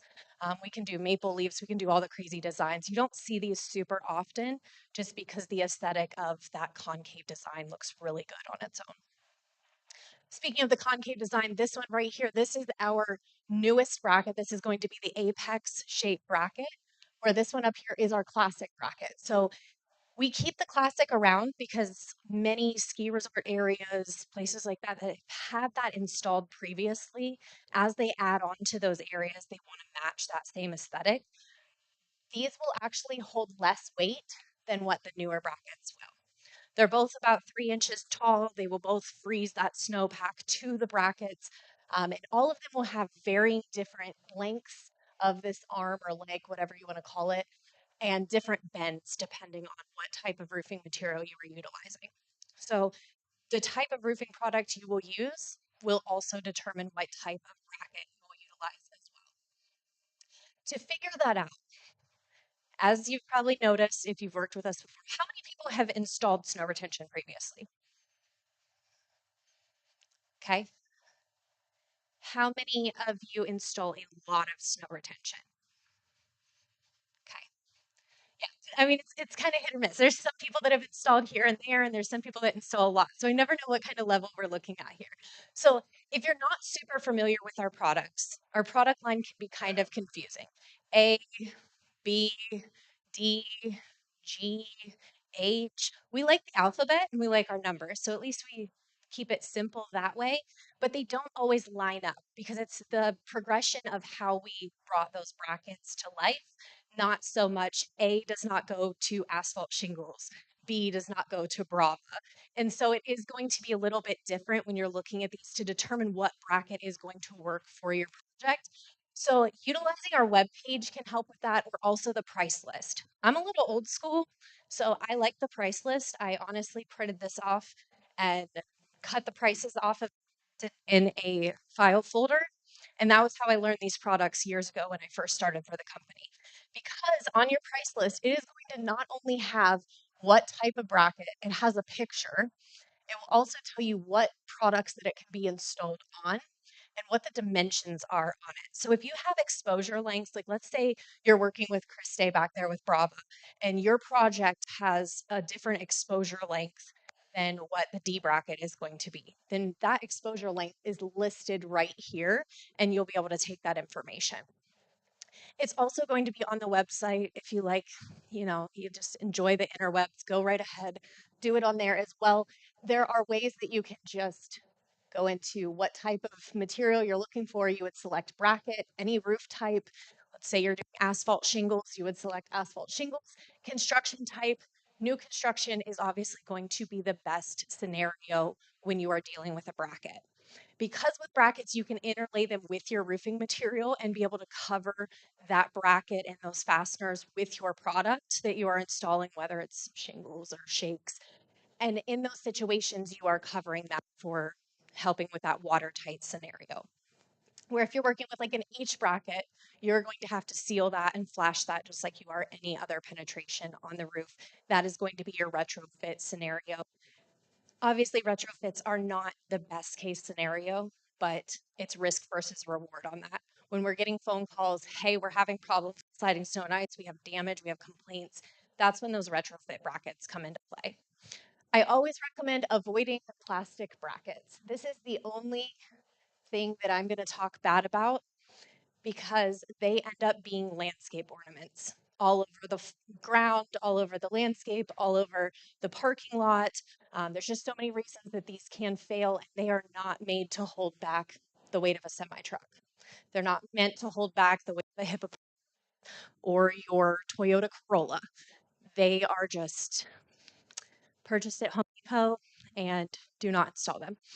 So snow brackets are installed in a staggered pattern over the entirety of the roof. As I mentioned, we'll need some materials to be able to install those, such as a chalk line, hammer, nails, whatever type of fastener that you're utilizing. These can be installed with screws.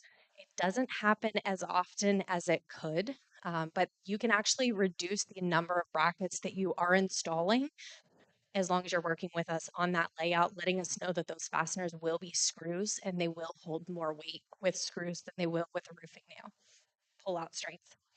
So you'll need your brackets, of course. I would hope that you would know you need your brackets to install brackets. Screw the roofing nails. The length of the fastener will be very important. And then you will need a drill, hammer, or nail gun, whatever you're going to use. These are two examples. This is going to be your retrofit bracket and your F bracket to go on a simulated slate as a new construction. And then your next piece of slate would just cover right over top of those fastener holes. This is an example of what a snow bracket layout can look like.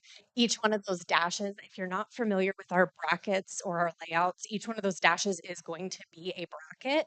And Ben had showed you some other ones with blue lines. Those are going to be your fences. If there's dashes on those blue lines, those will act as ice flags. So this is going to be a quick little example of what an installation can look like.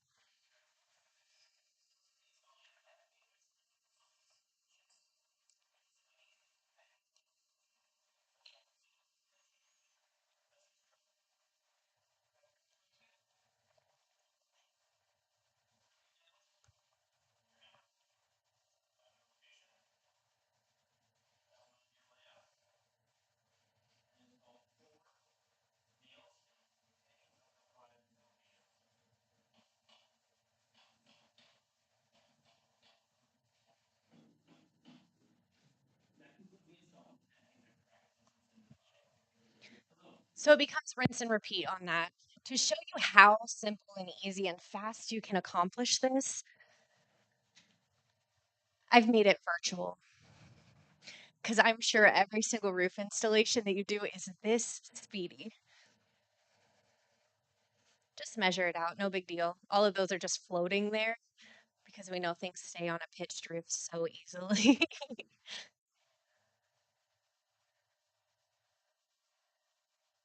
See, simple as that. All of the nails just appear. No one's laughing. You guys need some coffee.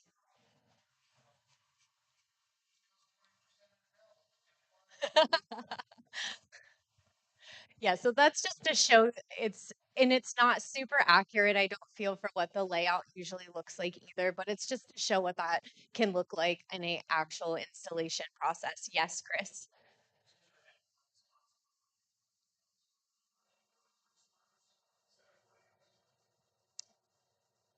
It would change the engineering. We would just have to know that. That's all.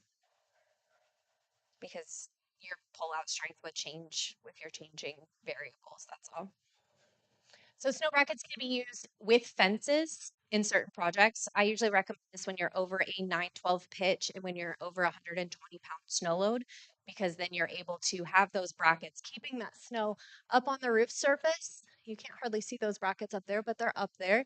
And then you have that fence for that avalanching control, just for the heavier snow loads and the higher pitches. Snow brackets can be used on all types of roofing material. Now, why would snow brackets need to be used on all types of roofing material? Like asphalt shingles. Oftentimes it's believed that snow does not move on asphalt shingles. There's granules on there. There's a little bit more friction on asphalt shingles. The thing is, the snow is going to move on those surfaces, but it's going to move at a different time. So when you have those massive freeze-thaw cycles, those massive temperature swings that occur, that is when the snowpack will begin to have water that's running underneath it from that warm temperature during the day, and then at night that water refreezes, creates just a tobogganing effect. Just think of someone sled riding right off of there. That's what happens with the snow. So this deck railing has been taken off, and if I believe right, this has actually been taken off several times, and they've extended this deck out to try to take the impact, and have also moved this door over to here. So there's not the best situation for a retrofit application on an asphalt shingle roof. So on a brand new roof, it's risk versus reward on that if you're going to have to go in and drill down through that roof surface. So your wood shakes, your metal shingles, and also your tile as well. And there's another example of the concrete tile and what that can look like when snow and ice slides on it. So snow retention and brackets can be utilized on all of those situations and can help to solve all of those problems that I've just discussed. So what are some of the common bracket types as we get into our alphabet? The H, this is going to be your retrofit bracket. The D bracket, this is going to be your asphalt shingles. F bracket will be your simulated slate and shake, unless you get into certain specific types that interlock and those types of things, and then we custom manufacture for those. Slate hook, we decided not to give that one a letter. I'm not sure what happened there. And then the I, valley, or crest, that's going to be for your corrugated metal panels. It can be manufactured in the valley or in the crest of that corrugation, depending on which you would prefer. The A bracket, that is going to be for your concrete tile. And that is basically the most popular brackets that we run into. Obviously, product specific, and some of that you will run into, or different exposure lengths, you will run into some different things. But for the most part, that is going to cover the bracket section. Does anyone have any questions?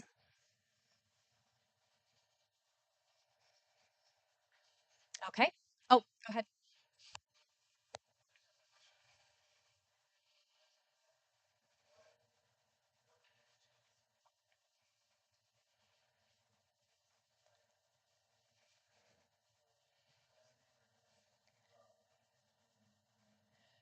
Usually, if we have a roof plan, that is ideal.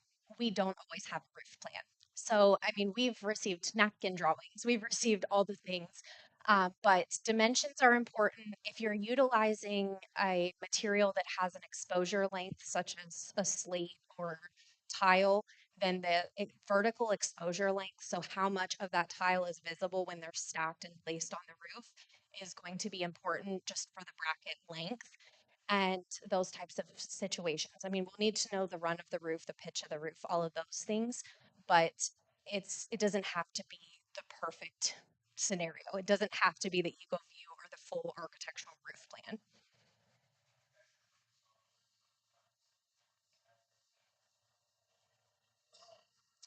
Now, we don't really for the, I mean, we've been able to utilize some like Google Earth, some of that stuff to pull, but good measurements are still really important to that, that we can just utilize to put our drawing on it. And then if you have tree cover, if you have mountains, if you have a lot of that, sometimes it's very distorted and not a good image. So having a good image is important, whether it's drawn out or,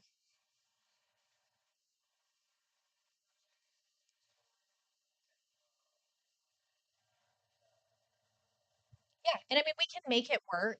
We need to know the measurements at least. And if you get into a very complex root system, oftentimes you're not going to want to draw and to draw the values and to draw all the things that can be quite tedious. So, abs- yes.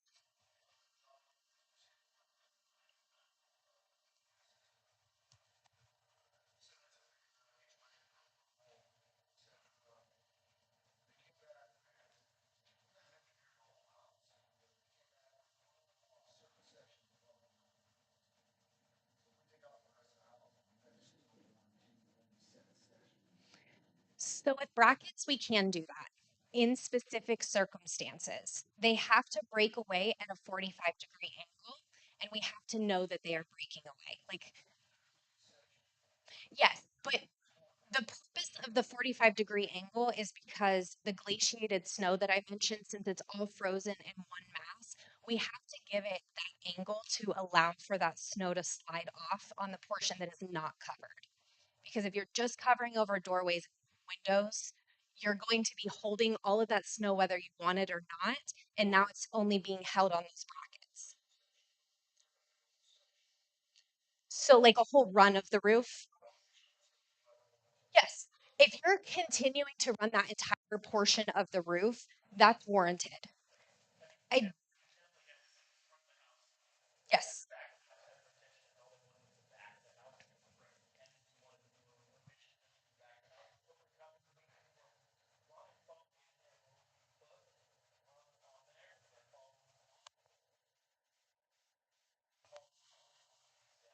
But I do have weight distribution concerns when it comes to heavy snow loads. So if okay, yeah, okay. Don't stress me out.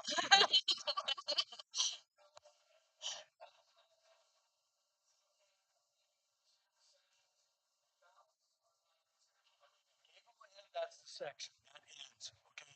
But a valley is not true. If you only protect one side of the valley and not the other, that other side of the valley is going to come down and destroy everything there. Other things too. You might say, "Oh, I just had this canopy over the front of the house." This, if you have an upper roof that falls onto that lower roof, you have to do the upper roof as well. S- Perfect. Okay, well, we are going to go ahead and move on to Heather. And Heather, I'm going to let you introduce yourself if you would like. Which one? This one. Yep.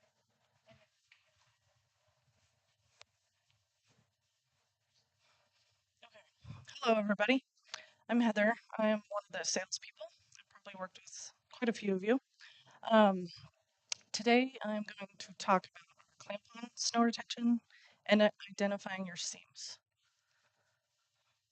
So first, I'm going to start with this video, of course, explaining our snow fences. I'm sure everyone knows what they are, but just in case.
Okay, thank you, Mindy, for that.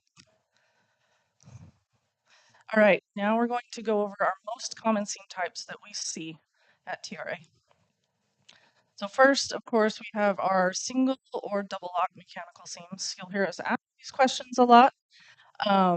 Those are the ones, of course, created with a manual seamer in the field. The common heights on these that we see are inch, inch and a half, and 2 inches. It's usually not anything other than those. And these are very common, of course, on commercial buildings. This first image, of course, is showing exactly how that seam is created. And this second image shows that finished seam. And then here's an example of our C22Z clamp on some mechanical seamed roofs here. You will see that the teeth side, or we refer to it as a Z side, is very narrow and right underneath the hem of that seam.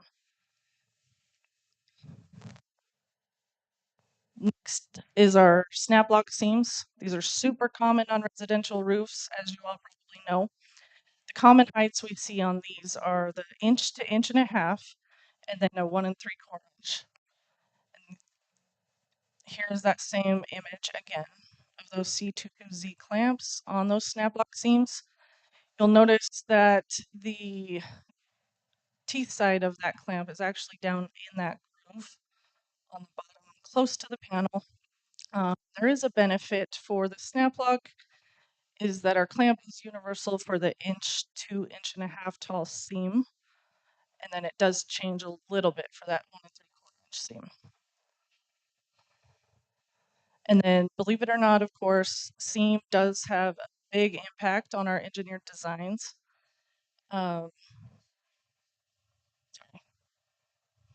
this is due to variations in strength, which I believe we're gone over a little bit. Snap lock panels that are 1 to 1.5 inches tall are generally a lot weaker than a mechanical seam, aside from that 1 3/4 inch tall seam. Those are pretty much the strength of a mechanical as well.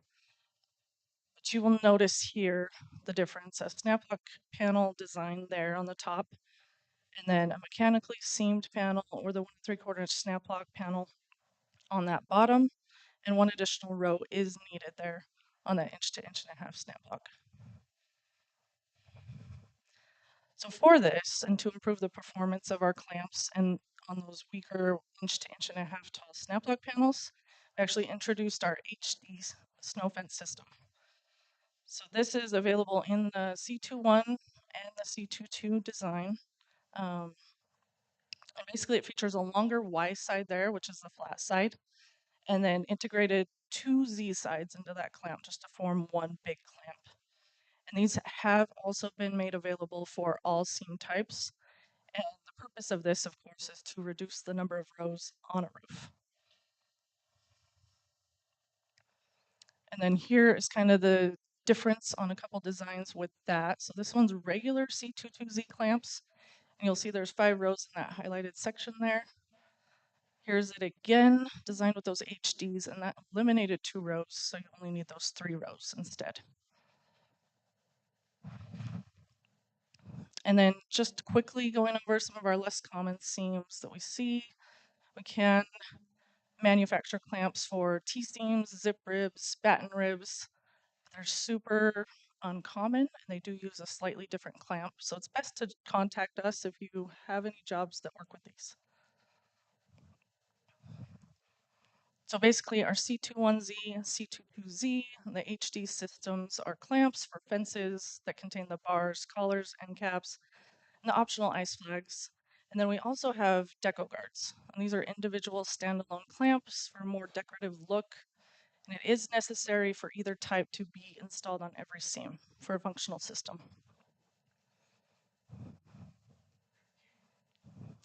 All right, ice flags.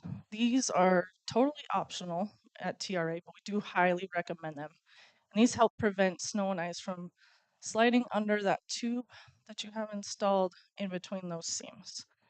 And these are the 2 most common that you would see: C21Z ice flag and the C22Z ice flag.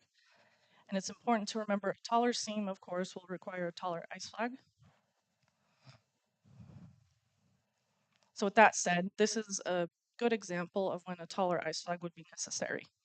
We sometimes see these trapezoidal seams, as we call them, and it must be manufactured taller for this because the overall height with the seam plus that trapezoid on the bottom would require that to be taller. And this is why we really, really stress knowing exactly what seam you have and the height of that seam. All right, panel spacing and how it affects engineered designs. So believe it or not, panel spacing also does play a crucial role in our designs. So what you'll see here is a 12-inch space panel, of course. If we're doing 1 row of snow fence, would require more clamps than, say, a 16-inch panel. It's going to have less clamps, and that's just in one given row. And then here is an example with the same layouts with different panel spacing. This first one's a 12-inch spacing, and then you'll see that 18-inch space design does require an additional row in a couple spaces. And this is just to accommodate for that wider spacing, which gives the system less strength.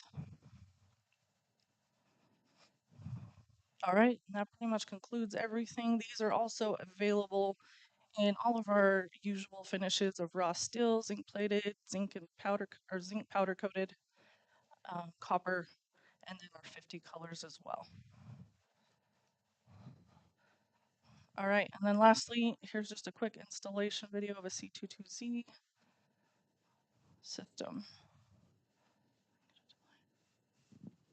And this is on a 1-inch snap lock panel.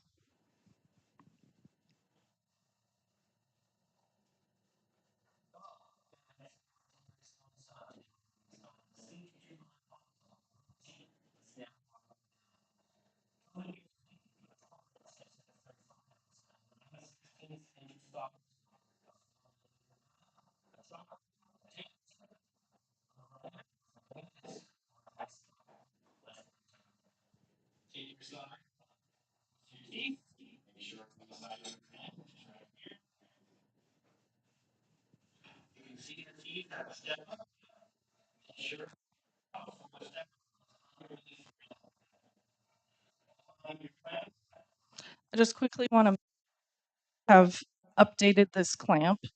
So the teeth are not individual 4 teeth like that anymore. It's one continuous run of a very thin tooth that you need to get under that hem there.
Okay, that's everything. Any questions on standing seam at all right now? Yes.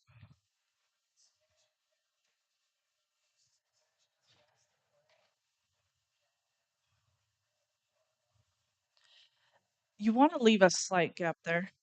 I would say 3 to 6 inch gap for an expansion gap. It's usually noted on the plans, and I think it says 6 inches in most cases would work there. So, any other questions? Yes, Terry. Off the record, or off what we've been saying, I don't know if you're all aware, but engineering at TRA is free. Okay. This one of your biggest things. You say, oh yeah, but you should have it engineered. Okay. You need to tell your homeowners that TRA will engineer that roof for free and you'll have it back within 48 hours. So if you can give us a roof plan and the information we want, within 48 hours, we're going to have a layout to you that costs you nothing. That's why it's so important for engineering. Thank you. All right. Anything else? Yes.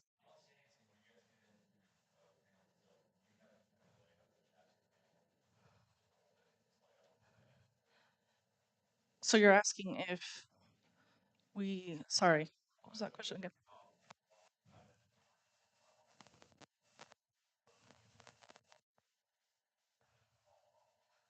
Uh-huh.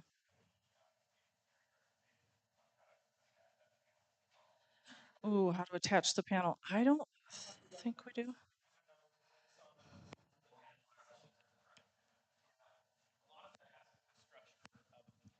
It's considered below the snow retention side of things. So we can't necessarily recommend it because each panel manufacturer might be slightly different. They might say, hey, you need to install 10 screws at the ridge, or if you're boxing it, then you could be doing a whole bunch of different things, clips. Your spacing of clips could vary. It does vary and change.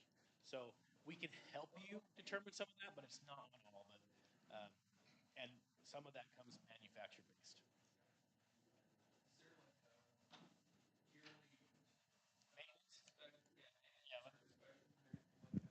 So we do have maintenance schedule. We try to send it out every once in a while in an email campaign, but we do have a document every 2 years. We do, just like any screw or bolt or nut, you do over time get a little bit of I don't want my terminology is not one to pull out, let's say. So we do have lock nuts and some things on there that try to grip in so you don't have that with thermal going back and forth. But we do have a maintenance schedule that every 2 years you aren't supposed to just double check and make sure you're at 30 foot-pounds, the collars are at the right torque. So every 2 years we do have a schedule on there. We have a flyer that we can get out to your way for those maintenance schedules. I've already said a lot of these things. No, I just wanted to say too that our engineering on brackets is usually from the rafter all the way up, but on metal roofing, it's from the seam up. Okay, there there's things that we can't, as engineer, our company, know. We don't know how many clips were used on that seam. We don't know how many screws they're going to put at the ridge through that panel to make sure that the panel is not going to slide off the roof. And there is a liability there, and you guys should be checking into that and make sure that that panel is attached appropriately to hold it. But our engineering, because we can't get all the information, is from the seam up.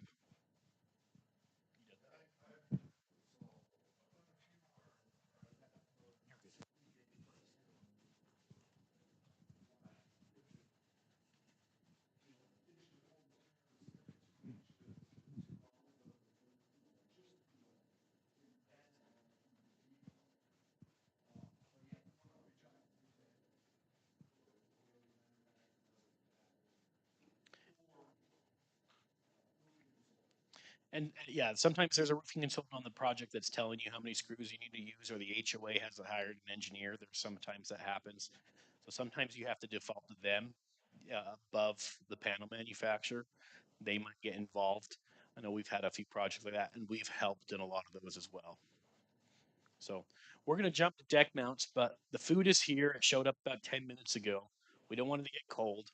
So we're going to let you guys break for a quick lunch. And then if you're cool with coming back in here with your plate, we'll finish the last two things and we'll call it break. So Right where breakfast was, we replaced it with some Mexican food. I believe there's stuff for tacos and things like that in there. So we'll take a quick 10-minute break. Let's try to get back in here at like 11:55, and we'll get started with the last two items. Should be pretty quick.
Test, test.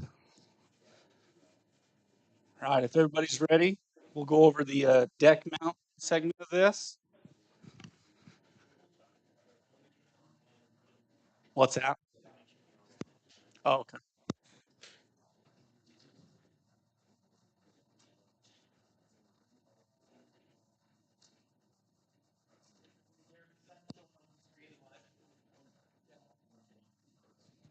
All right. All right, my name is Coy. I'm one of the sales reps over at TRA. I've been with the company for almost 10 years. You probably worked with me in the past. But for right now, we're going to go over some deck mount snow fence systems. All right, highlights of this. They come to 1 to 4 railed systems. Superior strength, as Ben went over with the engineering side. The strength value is about 1,500 pounds. Can be used on existing and new projects. Available. We actually do have it. We do have brackets for timbers and logs. It is a warranted snow retention design. That is for free, as Terry said, and it is made in the U.S. Application for asphalt shingles on a new construction. This is our D2HL extended. This one will go under the course above, so there's no exposed fasteners.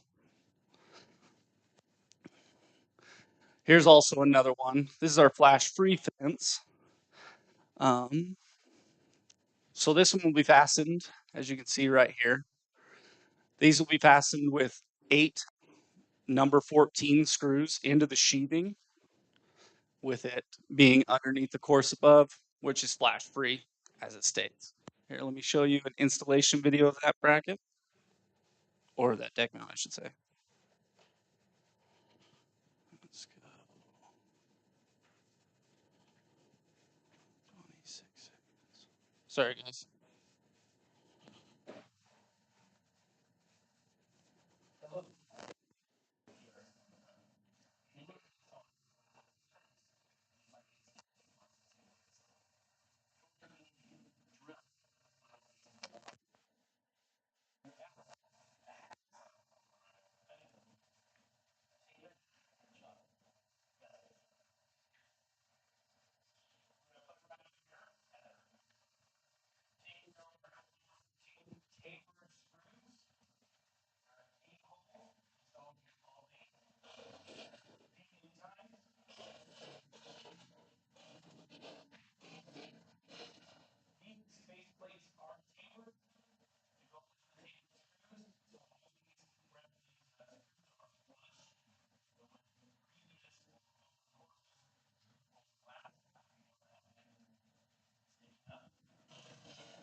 I'm just going to skip ahead.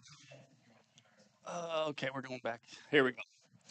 So, as was shown on the video, that was shown on simulated slate. This can be installed on asphalt shingles, slate, simulated slate, wood shake, and simulated wood shake.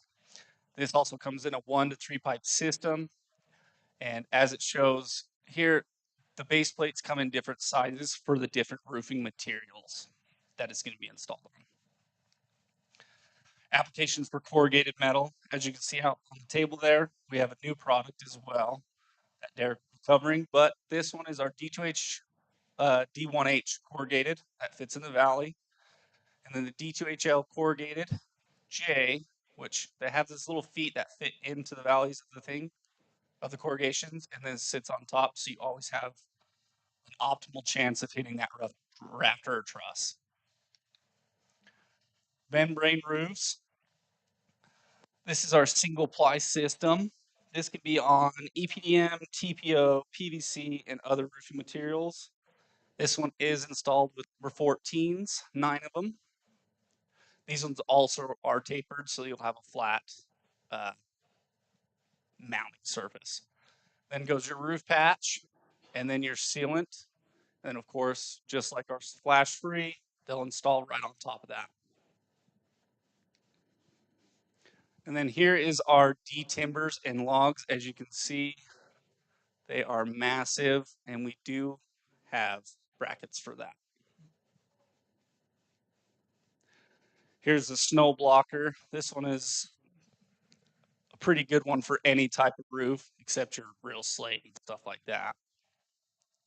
Can be installed into sheathing, purlins, blocking, or into your rafters or trusses as well. Let me show you a little install video on that one. Let's go.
Also, we would like to pre-drill your holes. So, of course, everybody knows this. You always want to pre-drill so you don't split your rafters or trusses. I believe that's 3/16 inch bit, I believe. Imagine you guys know this better than I do. But yeah, plain and simple. With this one, we showed it with the SDS screws. With your number 14s, you'll be going into this one, and this one, and this one on your sheathing or your purlins.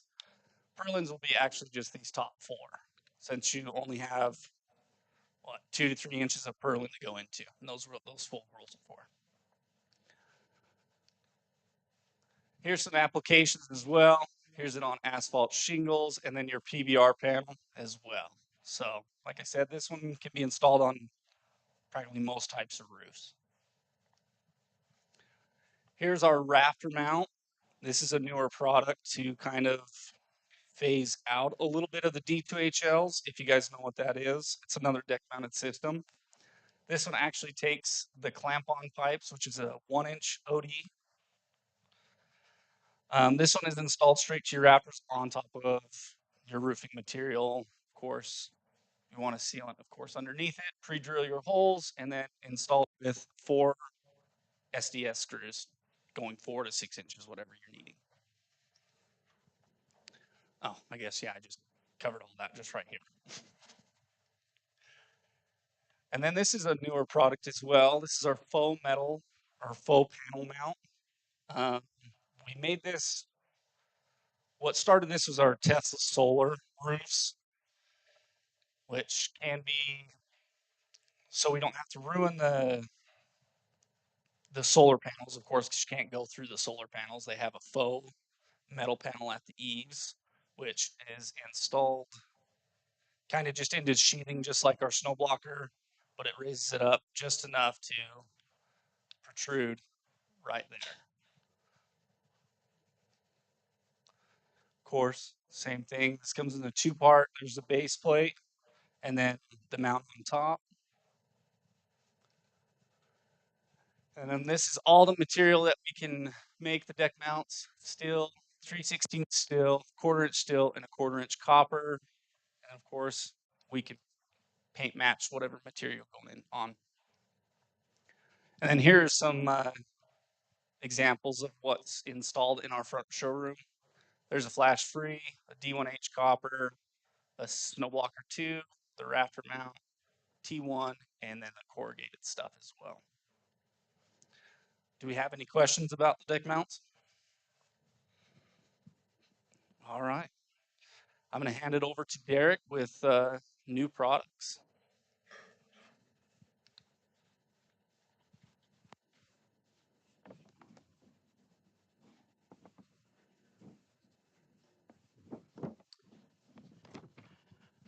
Alrighty, I'm Derek. I'm I'm the newest salesman. We're at TRA. So I've been tasked with going over some of our newer products that we have released and some of the newer products that we are um, currently developing and coming out with.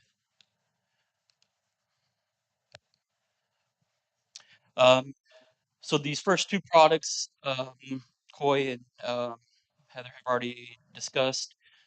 We have our rafter mount um, tube bracket. This comes in a single pipe, a double pipe, and a 3-pipe system. And our intention with this bracket was to um, lower the material cost. As shown with Coy, it was our D2HL bracket, which takes a larger diameter tube. So what we did, um, redesigned it a little bit so it can take the smaller diameter tube. Um, not always is bigger better.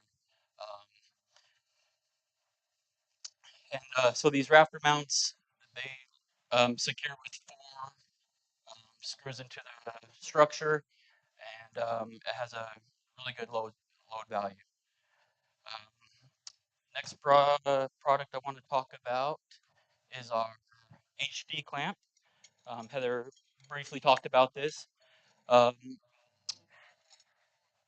at TRA, we do a lot of development and then trying to refine products. We noticed that there was a lot of complaints of customers complaining there's too many rows of snow fence. So a great opportunity was to use our HD clamp, and that will typically get rid of up to 50% of your rows, um, depending on. There's a lot of other factors involved, but typically it's up to 50%. And then we are still developing, working, and improving this clamp as well. The higher the strength values that we can get, the less rows for your project. A couple of new products that you may not be familiar with or have heard much about. These have been released within the last couple of months. The first one is our angle adapter. It's for standing seam panels and designed with roofs that have the tapered eaves. Typically, our engineering team would design a setup with tapered eaves as little steps. And we noticed that it doesn't look as aesthetically pleasing as we would like. So we developed this angle adapter. It takes a smaller diameter tube. It can accommodate up to a 60-degree angle. And then it's a 2-part system as well. So you buy our utility clamp and then the angle adapter, and we have that available in a single or a double pipe system. And we are currently working on more testing using this angle adapter to help for like crickets or terminating midfield, but there's still a lot of testing that we need to do before we're comfortable proceeding. Our newest product that we have come out with is our Snow Blocker 2 corrugated. Um, we we didn't have a system that was mounted into the sheathing that was a pipe system or a tube system. So we developed this this product here. We have it in both double pipe and single pipe, and it's designed to go into your sheathing. So whenever we do design or engineer this for you.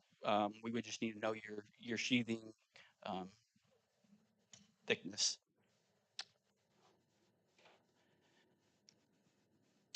And then a couple products that we are still currently developing, still finishing up a few more tests on.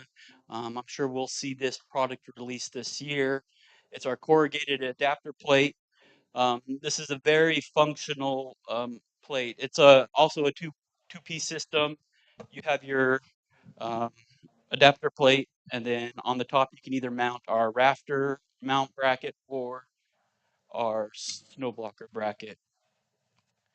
And with this, you can mount into the sheathing or into your joists or rafters. If you're mounting into your sheathing, you're going to use those 8 holes.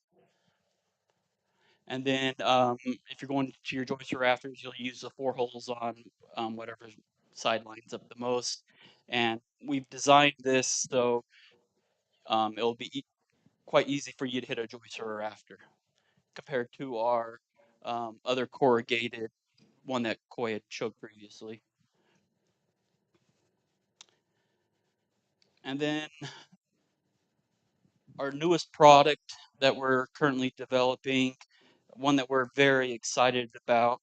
Um, it's our easy drop-in clamp. As you can see in some of our installs, you have to slide your pipe in. There's a lot of scratching that can happen from that. Um, it's a lot of labor involved. So what we have come up with, and again, we're still refining the process.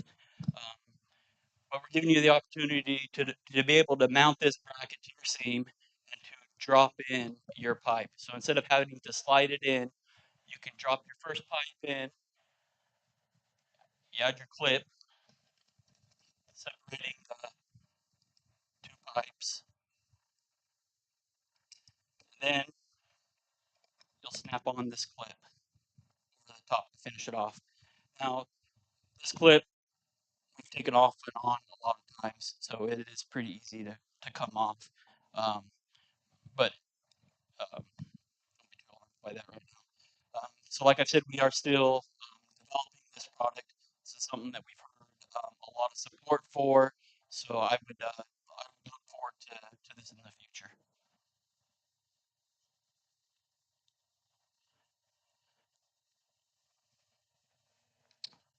Um, so yeah, that's really where we're at right now with the new products.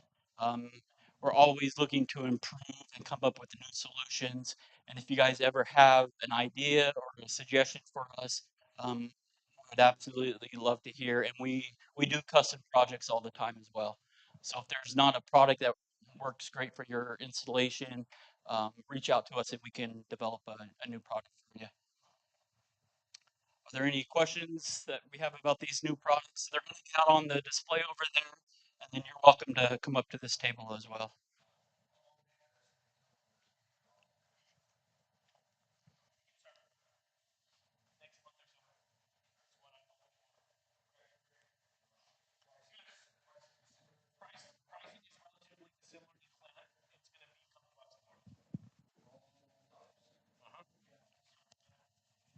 Yeah, currently our pricing for all of our standing seam clamps is the same for a snap block versus a mechanical because we run into too many projects where, oh wait, I lied.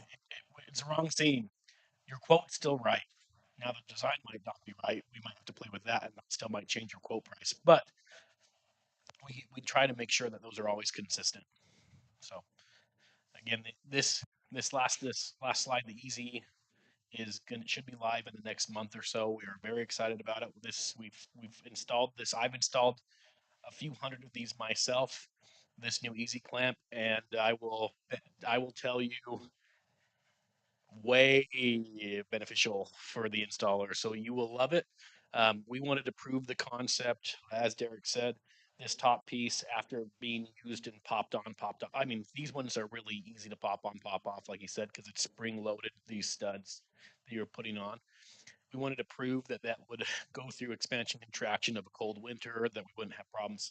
And as of right now, that test study has on. Great. So we expect that to go live.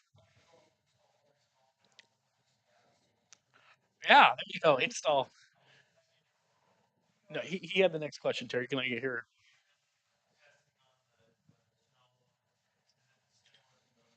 Yes. Yes. It's the exact same strength value as our current C22, C21. So your strength load should not change at all. So you could do a design, any of your current designs for a C21, C22 system. Once this goes live, you could theoretically switch to this system. Again, it's going to be a couple bucks more than the current quote you had if you got one, but you're going to be saving drastically on labor. Our quick estimates is you're going to save about 50% on labor time for installing on these standing seam applications. I'm not keeping the mic. No, I wanted to say our testing, we really go way out on our testing to make sure it's right. I don't know if you're aware, but we have a full-time employee that all they do every day is test. And we test more on metal roofs than anything else because that's actually the weakest and the hardest one for us to do. And we're doing that. And so we've done hundreds of tests on this. But it's not just say testing in the laboratory and then be done with it and sell it. After we test in the laboratory, we want some jobs that we can go out and monitor. And we've done a few of those. But if there's some of you that want to volunteer so that we can do one of your roofs with this and we can monitor it, that's the main thing is we want to put some of these on and be able to go out and monitor it and see how it's doing.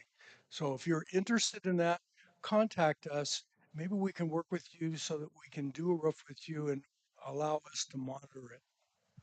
Yes, thank you. We do R&D and technical side of things is a big thing for TRA. Every week we have an R&D or technical meeting. We are always developing new products on a regular basis. If you, as installers, as contractors, are seeing items that are a pinch point, a pain point for you, don't hesitate to tell your salesperson. Don't hesitate to contact one of us. We go through these things on a regular basis. We have concepts all the time. Chris Day just stepped out with Brava, but they reached out. They're coming up with a new product here in the next, who knows when. I don't know how much I'm allowed to say, but we're in the middle of doing testing with their new product. We have new stuff and custom things that we're changing and doing testing for all the time. So if you see something that you're saying, hey, this is a pain point, let us know. Again, that's where this came from, is pain of install, pain of sliding tubing in there, scratching that tube. It's an eyesore. There's galvanization underneath it. You're seeing those scratches. You don't have that as big of a deal. Obviously, the other one was the angle adapter that he made mention to. Tapered eaves pain point. Wanting to be able to terminate in a field. We are talking about doing that. So that's kind of what Terry's talking about right now. I don't know how public we wanted to make it, but you have been made public to it. If you have a couple projects you're interested in trying to do a field termination, you have a project that you have, like I said, you have a garage that then continues. A warehouse is a great example. You have a huge warehouse. TRA is a good one. We're looking at installing on our own 100-foot long gable roof or 300-foot long gable roof, and you only care about one doorway or one garage door. Contact us. We're interested in doing some stuff with you. We'll help you out, monitor it. Contact any of the salespeople. They're aware. They're part of these R&D and technical meetings, so they're aware that we're trying to look at these test projects. They may ask for some criteria. We don't obviously want to install this at the top of Deer Valley, or something like that when we're doing some of these test runs. What we'll probably be doing is we're looking for something at the bottom of Park City. Yeah, we don't want to do something in a low snow load either. We want to test this in true conditions. It's going to be your typical residence or down here in the valley, relatively down here in the valley. We want to try and put some load on these. It's stuff we've already done testing on. It's stuff we feel confident in. I don't want you to feel like you're the test dummy. First off, we feel confident with these values. We're ready to. You're in the beta test. Let's consider it that. So again, this is the two really big new ones is this angle adapter and the easy clamp. The easy clamps, the only ones we have are up here on our table. So once we're done, come play with them. Again, I want to remind you that this top piece with the stud is going to get loose and loose over time because it's spring loaded. First time you put it on, it's going to be tight, but it's great. I love it. One thing that we didn't say that I want to bring up to a few of you is we also do more than snow retention. So one thing that Derek put on here is butyl applied. We do flashings and some rolled materials for hips and ridges and some flashing details. A lot of that butyl that we put on those products can be utilized in snow retention. So we have butyl strips. We charge 25 cents to put it on each bracket. So sometimes that's a huge cost savings for you. It's a peel and stick. So I do that on my own projects. If I'm installing them, we put them underneath there. It's already in there on the product. Peel, stick on, it could hold up, and then you screw through. You might still want to do some sealing on the outsides, but I do want to tell you that we do have those options. Okay. We also do gutter hooks. So if anybody's hanging half round gutters, we do those as well. We powder coat them all 50 same color. So if you ever touch anything like that, we do some ventilation products. TRA started as tile roof accessories. We care a lot about tile is where we started with. So we do a lot of ventilation, flashing, ridge riders, things like that to help with that ventilation. Any other questions? Corrugate on the same timeline as what? This is live. I think we're just getting pricing on this currently. So, but it is approved to sell. We have strength loads to it. So this one is ready to roll. The one that is not totally live yet for pricing is this one. We're still working on this one. We're working on the thickness of that bottom plate. We've proven it. We actually want to go thinner. We want to try to see as thin as we can go before we see deformation. So, I had one more thing to talk about, but I lost my train of thought. Any other questions? Go ahead, sir. What's the half round gutter hook? So it's just for your copper half rounds, your 6-inch half rounds. We got one out there. Coy's going to grab one for you. So that's one thing that I don't think we're known for, but I have a lot of anybody that installs gutters usually deals with having their gutters ripped off by snow and ice. So it's a good correspondence. So we've actually offered these gutter hooks for a few years now. Offer them in copper. We offer them in powder coated steel. So it's your half round gutter. This goes into your fascia. Hang it. It's your hanger. So we do that and offer that as well. So some things that people don't know that we do offer. A lot of these come from Europe, so we felt like it's a great option for us to offer to you. We deal with 3/16 inch steel all the time for our clamps. So guess what? We order a master coil of 48 inches. We only take 47 inches of it. Guess what? We have 1 inch leftover copper steel plate. We're going to utilize it. We're going to try to be lean and mean and make you another gutter. You had a question?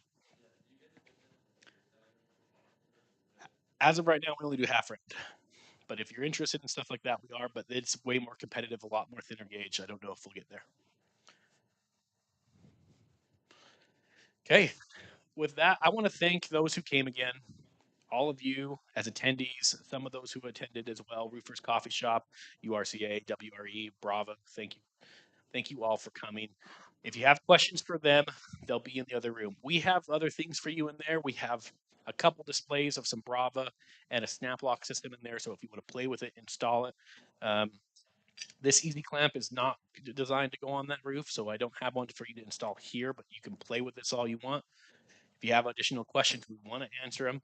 Again, if you have any new ideas or things that you feel like we're missing on, you're pissed at us about why do we offer 10-foot pipe or tubing instead of 8-foot tubing or things like that, we can help answer those questions. We can help figure those pain points out. And if you're valid, we'll consider doing that. Again, thank you all for coming. I appreciate it. Thank you for my team that's also helped as well. And can I ask some questions in the other room? And drive safe.